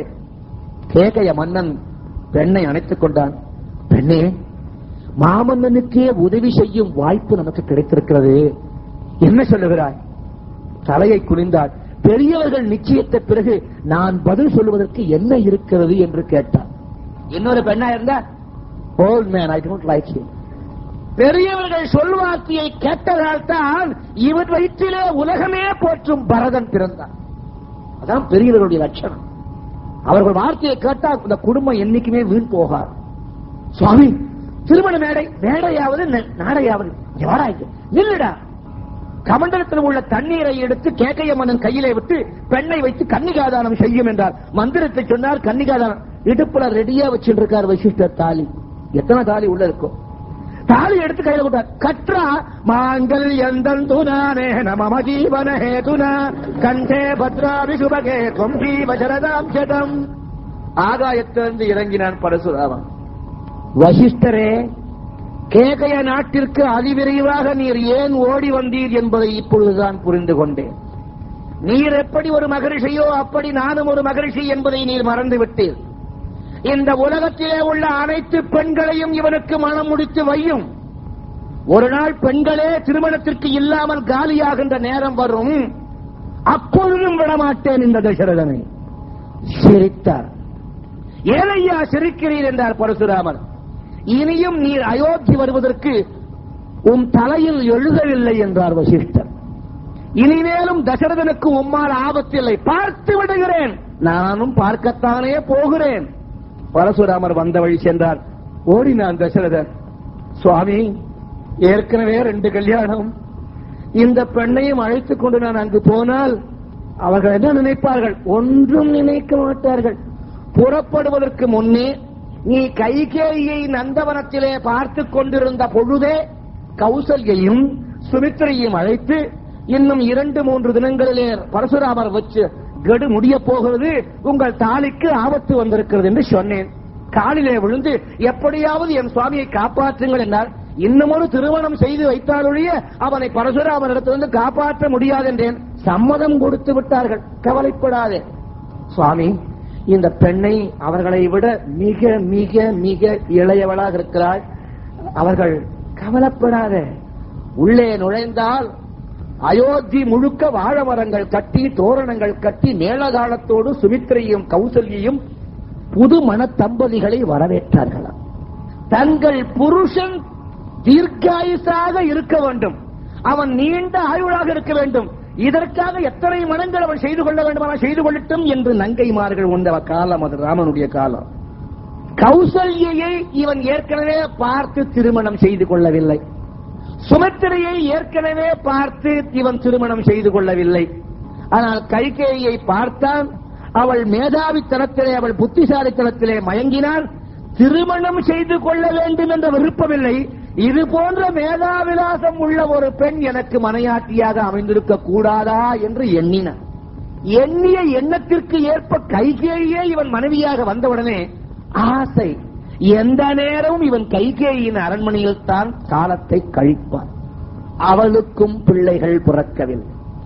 அஸ்வமேத யாகம் செய்தாலாவது பிள்ளை பிறக்குமோ என்று எண்ணி வசிஷ்டரோடு பேசிக் கொண்டிருக்கும் பொழுது கேட்டான். வசிஷ்டர் கூறினார், அஸ்வமேத யாகம் என்பது இந்திர பதவியை பிடிப்பதற்கடா தசரதா. அந்த இந்திரனே உன்னுடைய உதவி கேட்கிறான் என்றால் என்ன சுவாமி கூறுகிறீர்கள்? இந்திரன் என் உதவியை நாடுகிறான். ஆம், உன் உதவியை அவன் நாடுகிறான். அப்படி இருக்கும் பொழுது இந்திர பதவி உனக்கு பெரியதா? சுவாமி கூறுவது புரியவில்லையே. இந்திர பதவியை அடைவதற்காகத்தான் அஸ்வமேத யாகம் செய்வார்கள். அவனே நாளை உன்னை தேடி ஓடி வரப்போகிறான் உன் உதவியை நாடி. ஆகையால் புத்திரன் வேண்டும் என்றால் புத்திர காமேஷ் யாகம் செய்ய வேண்டும். முதலிலே இந்திரன் வருவான், அதை முடித்துக்கொள், பிறகு பார்க்கலாம். ஓடோடியும் தேவலோகத்திலிருந்து ஐராவதத்தின் மீது ஏறி இந்திரன் ஓடி வந்தான். தசரதனை கட்டிக்கொண்டு அழுதான். புரியவே இல்லை தசரதனுக்கு. தேவேந்திரா ஆசனம் கொடுத்து மரியாதை கொடுத்தார். தேவலோகத்து மாமன்னன் நீ, பூலோகத்து மாமன்னனை தேடி வந்த காரணம் தசரத சக்கரவர்த்தியே. சம்பராசூரன் என் ஒரு பெரும் அரக்கன் அநேக வரங்களை பெற்றிருக்கிறார். அவனுடைய ஹிம்சை தாங்க முடியாமல் ஒவ்வொரு நாளும் நாங்கள் தேவலோகத்திலே அவஸ்தைப்பட்டுக் கொண்டிருக்கின்றோம். அவனை வெல்வதற்கு வழியே இல்லை. பிரம்மாவை கேட்டோம், விஷ்ணுவை கேட்டோம், சிவனை கேட்டோம். மூவரும் கூறினார்கள், அவன் தலையிலே அவன் உன்னால் தான் அழிக்கப்பட வேண்டும் என்று எழுதியிருக்கிறது என்று. ஆகையால் தான் உன் உதவியை நாடி வந்தோம். உடனே போருக்கு கிளம்புகிறானா சம்பராசூரனை நோக்கி தசரதன். புறப்படும் பொழுது வாசற்படியே ஒரு பெண் போர் உடை உடுத்திக் கொண்டு நிற்கிறார். வசிஷ்டரே, நம்முடைய படையிலே பெண்களே கிடையாது. அப்படி இருக்கும் பொழுது அதோ வாசற்படியிலே பெண் ஒருவள் போருடை உடுத்திக் கொண்டிருக்கிறாளே, யார் அந்த பெண்? நீயே சற்று அருகே சென்று பார். முகத்தை பார்த்தான், கைகேயி நிற்கிறாள். கைகேயி, போருக்காக நிற்கிறாயே? சுவாமி, நீங்கள் எங்கு சென்றாலும் உங்கள் பின்தொடர்ந்து வருவேன். அன்றே பரசுராமரிடத்திலே இருந்து உங்கள் உயிரை காக்க வேண்டும் என்று வசிஷ்டர் கேட்டதால் தான் நான் உங்களை மனம் செய்ய விரும்பினேன். உங்களை மணவாளனாக பெறும் பாக்கியம் எனக்கு கிடைத்தது. சம்பராசூர யுத்தத்திலே உங்களுக்கு ஏதும் ஏற்படக்கூடாது. நான் என் தந்தைக்கு ஒரே மகளாக இருக்கின்ற காரணத்தினால் போர் செய்யும் திறமைகளையும் அவர் எனக்கு நன்றாக சொல்லிக் கொடுத்திருக்கிறார். உங்கள் உடன் இருந்து நானும் போர் செய்வேன், உதவிக்காக வருவேன், மறுக்காதீர்கள். இவள் புத்திசாலித்தனத்திலே மயங்கி கைலாகு கொடுத்து ரதத்திலே ஏற்றிக் கொண்டார். சம்பராசூரனோடு பொருத்த யுத்தம் நடக்கிறது. என்ன செய்தார் இந்த அசுரன்? தன்னுடைய கதையினாலே ஓங்கி ஒரு அடி அடிப்பான். ரதத்தினுடைய ஒரு சக்கரத்தினுடைய கடையாணி கழிந்து விட்டது. கடையாணி கழிந்து விட்டால் சக்கரம் கழிந்து விடும். சக்கரம் கழிந்தால் தேர் கீழே விழும். தேர் கீழே விழுந்தால் தசரதன் கீழே விழுந்து விடுவான். அடித்து விடலாம் என்ற எண்ணம். அந்த நேரத்திலே கைகேயி என்ன செய்தால், அந்த கடையாணிக்கு பதிலாக அந்த சக்கரத்தின் ஓட்டையிலே தன் ஆள்காட்டி விரலை விட்டுக் கொண்டாள். போரிலே மன்னன் வென்றான். ரதம் நின்றது. கைகேயி, இறங்கு. சுவாமி, இறங்க முடியாத நிலையிலே இருக்கிறேன். காரணம், ஏற்கனவே உன் மீது நான் இறங்கியதால் இப்போது இறங்க முடியாமல் இருக்கிறேன். ரத்தம் சொட்டுகிறது. ஒரு மாதிரியாக கஷ்டப்பட்டு எடுத்தான். போன விரல் போனதே. 5 விரல்களிலே ஒரு விரல் போய்விட்டது, ஆள்காட்டி விரல். கைகேயி, இது என்ன? சம்பராசூரன் கதையிலே அடித்த பொழுது கடையாணி முடிந்து கழிந்து விட்டது. வேகமாக போர் செய்து கொண்டிருக்கிறீர்கள். ரதத்தை வேகமாக நான் தான் ஓட்டிக் கொண்டிருந்தேன். அந்த நேரத்திலே சக்கரம் கழிந்து விடப் போகிறேன் என்று கடையாணிக்கு பதிலாக என் ஆள்காட்டை விரலை, வலது ஆள்காட்டி விரலை விட்டுக் கொண்டு இடது கையினாலே நகத்தை பிடித்துக் கொண்டு ஓட்டிக் கொண்டிருந்தேன். சுவாமி, நடந்தது இதுதான். பெண்ணே, என்னே உன்னுடைய பதிபக்தி, என்னே உன்னுடைய அன்பு, என்னே உன்னுடைய கருணை. அன்று துர்வாசனத்திலிருந்து காப்பாற்றினாய், இன்று தேரிலிருந்து கீழே விழாமல் காப்பாற்றினாய். பெண்ணே, கேள், வரம் கேள். நீ என்ன வரம் கேட்டாலும் தருகிறேன். கேள், கேளடி, ஒரு வரம் கேள். அந்த ஒரு வரம் என்ன வேண்டுமா? இந்திர பதவியே வேண்டுமா? 14 உலகங்களையும் ஜெயித்து தர வேண்டுமா? கேள். கணவனை இறுக அணைத்துக் கொண்டாள். சுவாமி, எனக்கு நீங்கள் தான் தேவை. அதை காட்டிலும் வரம் ஒன்று உண்டோ? சந்தோஷப்பட்டான். ஒரு வரம் கேளென்றேன், என்னையே கேட்டால் இப்பொழுது 2 வரம் தருகிறேன். கேள். என்னையே கேட்ட உனக்கு இன்னுமா வரம், 2 வரங்கள் தருகிறேன். கேள். அந்த நேரத்திலே பின்னால் நடக்கப் போவதா கைகேயிக்கு தெரிய போகிறது. சுவாமி, வரம் கேட்கின்ற நேரமா? இல்லை, இந்த சூரிய குலத்தின் மீது ஆணை, ரகு வம்சத்தின் மீது ஆணை. எங்கள் வம்சத்தில் தானடி ஹரிச்சந்திரன் பிறந்தார். என்னுடைய கொள்ளு தாத்தாவுக்கு தாத்தா அந்த ஹரிச்சந்திரன். கேவலம் பொய் சொல்ல மாட்டேன் என்று நாட்டை இழந்து, நகரத்தை இழந்து, மகனை இழந்து, மனைவியை இழந்து, அனைத்தும் இழந்தாலும் உண்மையை அவன் இழக்கவில்லை. அந்த பரம்பரையை சார்ந்தவன் தான். பொய் பேச மாட்டேன். அந்த ஹரிச்சந்திரன் மீது ஆணையாக, ரகுவம்சத்தின் மீது ஆணையாக, அனைத்து தேவதைகள் முனியாக கேள். 2 வரங்கள் கேள், தருகிறேன். சுவாமி, வரங்கள் தருகிறேன் என்று சொன்னால் போதாதா? இதற்கு இத்தனை தேவதைகள் மீது ஆணையிட வேண்டாமா? முதலிலே அரண்மனைக்கு செல்லி காட்பாருவோம். வரம் எப்பொழுதாவது தேவைப்பட்ட போது கேட்டுக்கொள்கிறேன். அதற்கு என்ன இப்பொழுது அவசரம்? வாருங்கள் என்று வீட்டுக்கு அழைத்து வந்து விட்டார். வந்தால் வரும்பொழுதே பேசிக் கொண்டு வருகிறார். கைகேயி, 3 மனைவிமார்களை நான் பெற்றும் குழந்தைகளே இல்லையடி, என்ன செய்வது என்று ஏங்கி இருந்தேன். அஸ்வமேத யாகம் செய்யலாமோ என்று துணிந்தேன். வசிஷ்ட மாமுனிவர் அஸ்வமேத யாகம் செய்து பிரயோஜனம் இல்லை, அதற்கு புத்திர காமேஷ்டி யாகம் தான் செய்ய வேண்டும் என்று சொன்னார். எப்படி செய்வது என்று தெரியவில்லையே. கைகேயி சொல்லுகிறாள், சுவாமி, புத்திர காமேஷ்டி யாகம் செய்ய வேண்டும் என்றால் ரிஷ்யசிருங்கர் என்னும் மாமுனிவர் இருக்கிறார். அவருக்குத்தான் இந்த புத்திர காமேஷ்டி யாகத்தினுடைய தத்துவங்கள் எல்லாம் நன்றாக தெரியும். அவர் எங்கு இருப்பார் என்று காண்பது அரிது. பெரும் துறவி, எந்த நேரத்திலும் எங்கும் சுற்றிக் கொண்டிருப்பார். அவரை எப்படியாவது கண்டுபிடித்து விட்டால் புத்திர காமேஷ்டி யாகம் அவரை தலைவராகவே வைத்து செய்துவிடலாம். அந்த மாமுனிவரின் ஆசியினாலே உங்களுக்கு பிள்ளைகள் பிறக்கும். என்று சொல்லிக் கொண்டே வருகிறார். அரண்மனை வாசலிலே ஏக கூட்டம். என்ன என்று விசாரித்தான் மன்னன். ரிஷிசிருங்க மாமுனிவர் வந்திருக்கிறார். பழம் நழுவி பாலிலே விழ, அதுவும் நழுவி வாயிலே விழு, வாயிலே விழுந்து வயிற்றிலேயும் போனால் எவ்வளவு பெருமிதப்படுவானோ அப்படி சந்தோஷப்படுகிறார். முனிவர் காலிலே போய் விழுந்தான். வசிஷ்டர் கூறினார், நாளைக்கே யாகத்திற்கு வேண்டிய ஏற்பாடுகளை செய் மன்னவா. ஏற்பாடுகள் நடந்தன. ரிஷிசிருங்க மாமுனிவருடைய தலைமையிலே புத்திரகாமேஷ்டி யாகம் நடைபெறுகிறது. யாகத்தின் இறுதியில் திடீரென்று அக்னி தேவன் தோன்றினான், கையிலே அமுத கலசத்தோடு. தசரதரை நோக்கி, மன்னவரே, தாங்கள் புத்திர பாக்கியம் பெறுவதற்காக அனைத்து தேவதைகளினாலே கொடுக்கப்பட்ட அமுத கலசம், இதை தங்கள் மனைவிமார்களுக்கு கொடுக்க விரைவிலேயே நீங்கள் நல்ல புத்திரர்களை பெறுவீர்கள். இந்த அமுத கலசத்தை கொடுக்கிற நேரம், அந்த நேரத்தில் வசிஷ்டர் நினைச்சாராம், நாராயணா, உன்னுடைய கபட நாடகத்தை பற்றி நான் அறிய மாட்டேன் என்று எண்ணுகிறாயா? தசரதன் வயிற்றிலே நீதானையா வந்து பிறக்க வேண்டும் என்று வசிஷ்டர் மனமாற பிரார்த்திக்க, வைகுண்டத்திலே ஆதிசேஷன் மீது படுத்துக் கொண்டிருந்த நாராயணன் எழுந்து உட்கார்ந்தார். லட்சுமி, நீ ஏற்கனவே உன் அம்சத்தை அனுப்பி வேகவதியாக இருந்தாய். ராவணனுக்கு சாபமும் கொடுத்தாய். ராவணனும் கும்பகர்ணனும் ஏற்கனவே நம்மிடத்திலே துவாரபாலகராக இருந்தது நீ அறிவாய். ஒரு சமயம் இந்த ஜெய விஜயாலயன் என்று சொல்லக்கூடிய இந்த துவாரபாலகர்கள் நம்மிடத்திலே இருக்கும் பொழுது, சனகாதி முனிவர்கள் நம்மை காண வரும்பொழுது உள்ளே விட மறுத்தார்கள். பூமியிலே போய் பிறந்து விட வேண்டும் என்று சாபம் கொடுத்தார்கள்.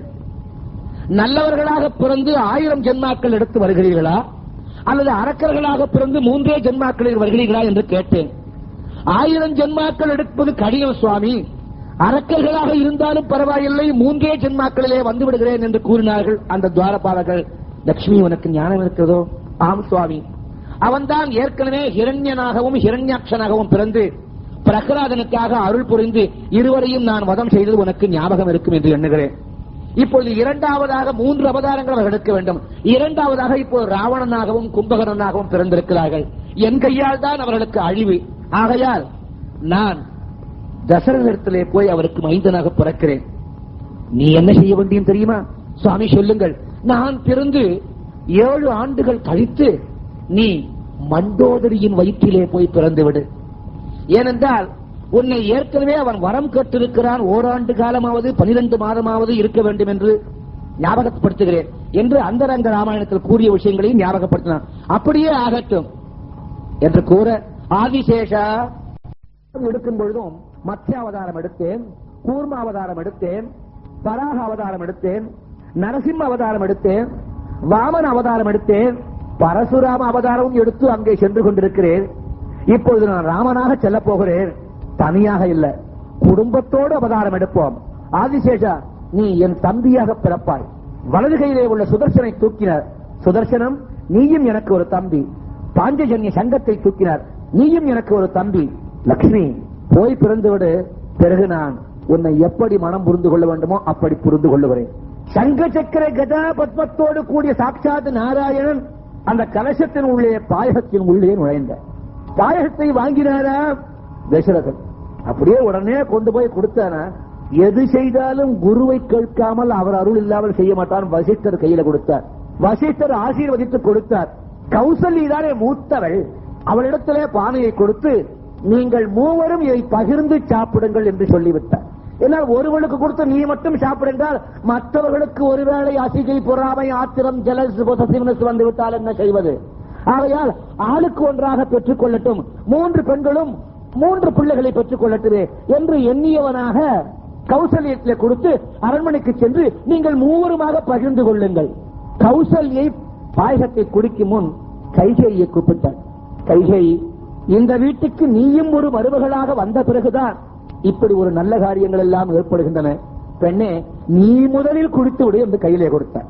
அக்கா, என்னதான் இருந்தாலும் தாங்கள் தானே முதலில் என் சுவாமியை பரசுராமனிடத்திலிருந்து காப்பாற்றினீர்கள். ஆகையால் தாங்கள் தான் மூத்தவள், எங்கள் அனைவருக்கும் மூத்தவள், சாப்பிடுங்கள். அக்கா, சாப்பிடுற பொழுது எங்களுக்கு கொஞ்சம் வைத்தால் போதும், பாதி பானையை நீங்களே சாப்பிட்டு விடுங்கள். பாதி பானை பாயகத்தை சாப்பிட்டாள். அடுத்தது சுமித்திரையினிடத்திலே கொடுத்தாள்.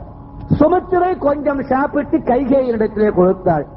கைகேயி சாப்பிட்டால் சாப்பிட்ட உடனே அதுல இன்னும் கொஞ்சம் பாயசம் மிச்சம் இருந்தது.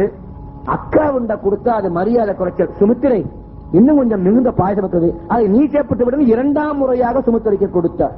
சித்திரை மாதம், அழகான நேரம், புனர்வசு நட்சத்திரம், நவமி திதி, கருவுற்ற கௌசல்யை ஒரு ஆண் மகவை பெற்றெடுத்தார். அடுத்து கைகேயி பெற்றால் ஒரு குழந்தையை, அதன் பிறகு சுபத்திரை ஒரு குழந்தையை பெற்றாள். 3 குழந்தை என்று ஆரவாரிக்கின்ற நேரத்தில் சுமித்திரை இன்னும் ஒரு குழந்தையும் பெற்றெடுத்தார். 4 குழந்தைகளையும் பொற்தட்டிலே ஏந்தி தசரதன் நேராக எடுத்துச் செல்லுகிறார் வசிஷ்டரிடத்திலே. சுவாமி, குழந்தைகள் பிறந்து 11 நாட்கள் ஆகிவிட்டன. இந்த அற்புதமான குழந்தைகளுக்கு நீங்கள் தான் பெயர் வைக்க வேண்டும்.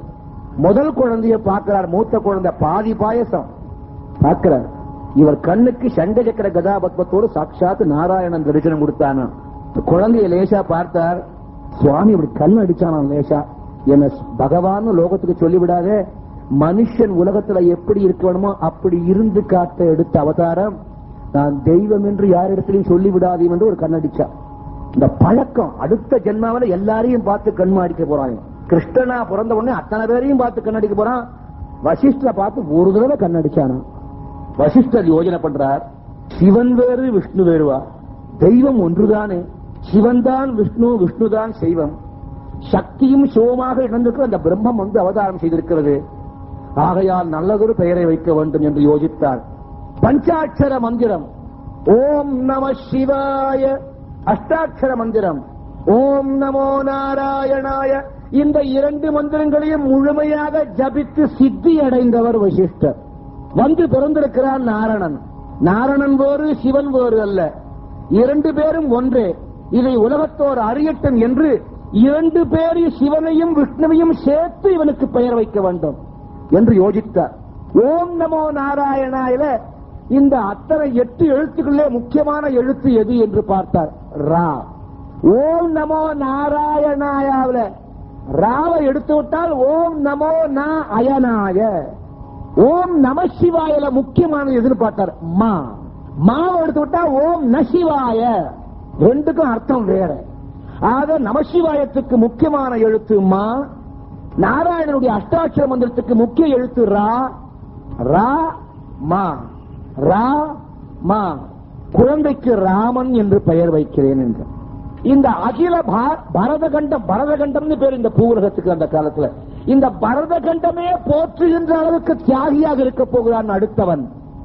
பரதன் என்று பெயர் வைப்போம். உடன் பிறந்த சோதரன் என்ன நடந்தாலும் எங்கு சென்றாலும் அவனுக்கு தொண்டுவது செய்வதுதான் நம்முடைய லட்சியம் என்று நினைப்பவன் இந்த குழந்தை. வருங்காலத்தை உணர்ந்தவர் அவன்.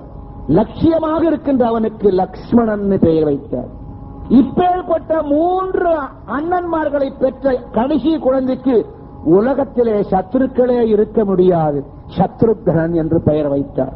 ஸ்ரீராமன், பரதன், லக்ஷ்மணன், சத்ருக்னன். ராமன் மூத்தவன், அடுத்தவன் பரதன், அதுக்கு அடுத்தவன் லக்ஷ்மணன், அடுத்தவன் சத்ருக்னன். இப்படி 4 குழந்தைகள் பிறக்க 4 குழந்தைகளுக்கும் பெயரிட இந்த 4 குழந்தைகள் காரணமாக தோன்றியதுதான் ராமகாவியம், ராமாயணம் என்று கூறி, அப்பேற்பட்ட எம்பெருமானுடைய திரு அவதாரத்தை கேட்டதனால் என்ன பலன் என்று கம்பர் கூறுகிறார், வால்மீகி கூறுகிறார்.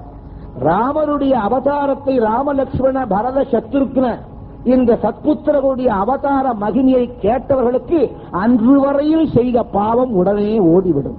அது மட்டுமல்ல, ராமா என்று ஒரு முறை சொன்னால் போதும் அனைத்து பாபங்களும் ஓடிவிடும். ரௌரவாதி நரகங்கள் கிடைக்கக்கூடிய அளவுக்கு பாவம் செய்திருந்தாலும் போய்விடும். அதனால்தான் இன்றும் சிவபெருமான் பார்வதியின் காதிலே ஸ்ரீராம ராம ராமேதி ரமே ராமே மனோரமே சகஸ்ரநாம தத்துல்யம் ராமநாமவரானனே. அப்பேற்பட்ட அந்த ராமநாமத்தினுடைய பெருமையை என்னென்று சொல்லுவது? ஜெயது ஜெயது மந்திரம். ராமான்னு சொன்னா ஜெயம் உண்டாகுமா? வேதங்கள் சொல்லுகின்றன. ஜெயது ஜெயது மந்திரம், ஜன்ம சாபல்ய மந்திரம், பிறவி எடுத்தவன் இந்த தாரக மந்திரத்தை சொல்லலைன்னா அவன் பிறப்பு வீண். ஜெயது ஜெயது மந்திரம் ஜென்ம சாபல்ய மந்திரம் ஜனன மரண பேத கிளேச விச்சேத மந்திரம். மீண்டும் பிறப்பெடுக்கிறது, பிறந்து பிறந்து இறக்கிறது. இவைகளிலிருந்து தப்பித்துக் கொள்ள ஒரே வழி சிவமந்திரமும் நாராயண மந்திரமும் இரண்டும் இணைந்து இந்த ராம மந்திரத்தை கூறுவதுதான். ஜெயது ஜெயது மந்திரம் ஜன்ம சாபல்ய மந்திரம் ஜனன மரண பேத கிளேச விச்சேத மந்திரம் சகல நிஜ மந்திரம் சர்வசாஸ்திரைக மந்திரம், எல்லா சாஸ்திரங்களுக்கும் மூலமான மந்திரம். ரகுபதி நிஜ மந்திரம், ரகுகுலத்திற்கே பதியாக வந்த சுவாமியினுடைய மந்திரம். ராம ராமேதி மந்திரம், ராம ராமேதி மந்திரம், ராம ராம ராம ராம், ராம ராம ராம ராம். சாட்சாத் எம்பெருமான் சக்கரவர்த்தி பிறந்த திருநாள் என்று சகல பாபங்களையும் போக்கக்கூடிய மந்திரம் இது. சகல சந்தேகங்களையும் போக்கக்கூடிய மந்திரம் இது. இந்த ராம மந்திரத்தை சொல்லுவதால் பிறப்பை அறுக்கலாம், மோட்சத்தை அடையலாம். இகலோகத்திலே வாழ்கின்ற நம்முடைய அனைத்து கஷ்டங்களும் நம்மை விட்டு ஓடிவிடும். ஏவல், பின்னி, சூனியம் இதுபோல் வைத்தாலும் ராம மந்திரத்தை கூறினால் அத்தனை ஏவல் பில்லி பிசாசிகளும் நம்மை விட்டு விட்டு ஓடிவிடும். அறிவில்லாதவர்களுக்கு அறிவு உண்டாக்கும், திருமணம் ஆகாதவர்களுக்கு திருமணம் உண்டாகும், உத்தியோகம் கிடைக்காதவர்களுக்கு உத்தியோகம் கிடைக்கும், பொருளிலாருக்கு பொருள் கிடைக்கும், பதவியை விரும்புபவர்களுக்கு பதவி கிடைக்கும், மோட்சத்தை விரும்புபவர்களுக்கு மோட்சம் கிடைக்கும், குருவருள் இறையருளை விரும்புகின்றவர்களுக்கு அவைகள் கிடைக்கும். சகல ವೇದಗಳಿಗೆ ಸಕಲ ವೇದಗಳಿಗೆ ಸಾರವೇ ನಿಭ ಮಂತ್ರ, ಮುಕ್ತಿ ಮಾರ್ಗಗೆ ಇದೇ ಮೂಲ ಮಂತ್ರ, ಭಕ್ತಿ ರಸಗೆ ಬಟ್ಟೆ ಒಮ್ಮೆ ತೋರುವ ಮಂತ್ರ, ಸುಖನಿಧಿ ಪುರಂದರ ವಿಠಲನ ಮಹಾಮಂತ್ರ. ராம மந்திரம ஜபிசோ என்று புரந்தரதாசர் சொல்லுகிறார். சகல வேதங்களுக்கும் மூலமான மந்திரம் இது. முக்தி அடைவதற்கு இந்த மந்திரம் தான் மூலமான மந்திரம். சிவபெருமானும் விஷ்ணுவும் ஹரிஹரன் இருவரும் இணைந்த மந்திரம். இந்த மந்திரத்திற்கு ஒப்பான மந்திரம் இந்த உலகத்திலே இல்லவே இல்லை என்கிறது வேதங்கள். இந்த மந்திரத்தை கூறித்தான் பாபுஜி என்னும் அழைக்கும்படியான காந்தியடிகள் பாரத தேசத்திற்கு சுதந்திரமையே வாங்கி கொடுத்திருக்கிறார். இன்றும் அகில உலகத்திலேயும் ரகுபதி ராகவ ராஜாராம், பதித பாவன சீதாராம் என்று கூறுகின்றதென்றால் நம்ம சமயத்தை காக்கக்கூடிய மந்திரம் இது. இதை காட்டிலும் சுலபமான மந்திரம் உலகத்திலே கிடையாது. இரண்டே எழுத்துக்கள், எந்த நிலையிலும் சொல்லலாம். குளித்து விட்டுத்தான் சொல்ல வேண்டுமா? இல்லை, குளிக்காமல் சொல்லலாம். ஆண்கள் தான் சொல்ல வேண்டுமா?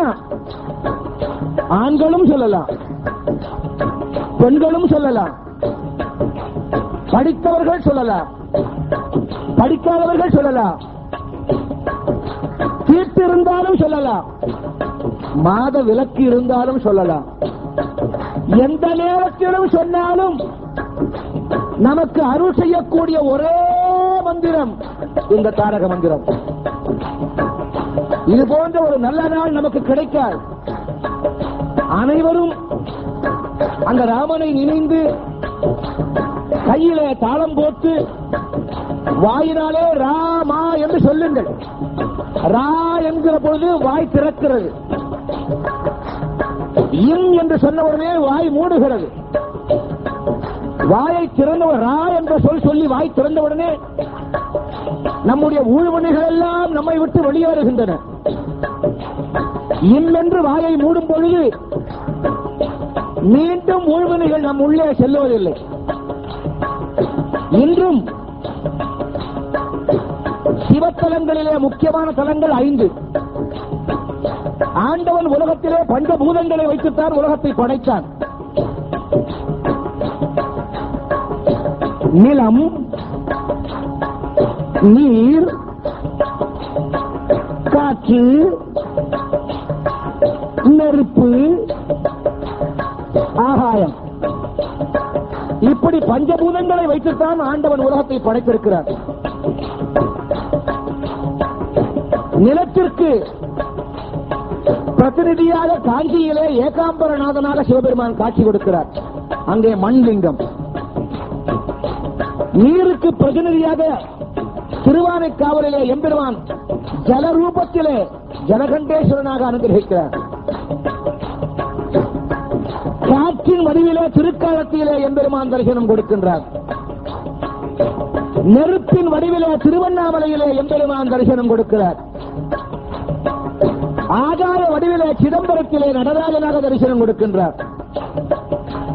அப்பேற்பட்ட சிவபெருமான் நம்மை பார்த்து கூறுகிறார், முக்தி வேண்டுமா? நீங்கள் கமலாலயத்திலே பிறந்திருக்க வேண்டும். ஜனநாதி கமலாலயே, ஆரூரில் பிறந்தால் முக்தி. ஒருவேளை நீங்கள் திருவாரூரில் பிறக்கவில்லையா, பரவாயில்லை, காசிக்கு வந்து அங்கே உயிரை விடுங்கள். காசியில் இறக்க முக்தி. அப்படி ஒருவேளை காசியிலேயும் உயிர் விட முடியவில்லை என்றால் இருக்கின்ற இடத்தில் அண்ணாமலையை நினையுங்கள், முக்தி கிடைக்கும் என்று கூறி அந்த எம்பெருமான்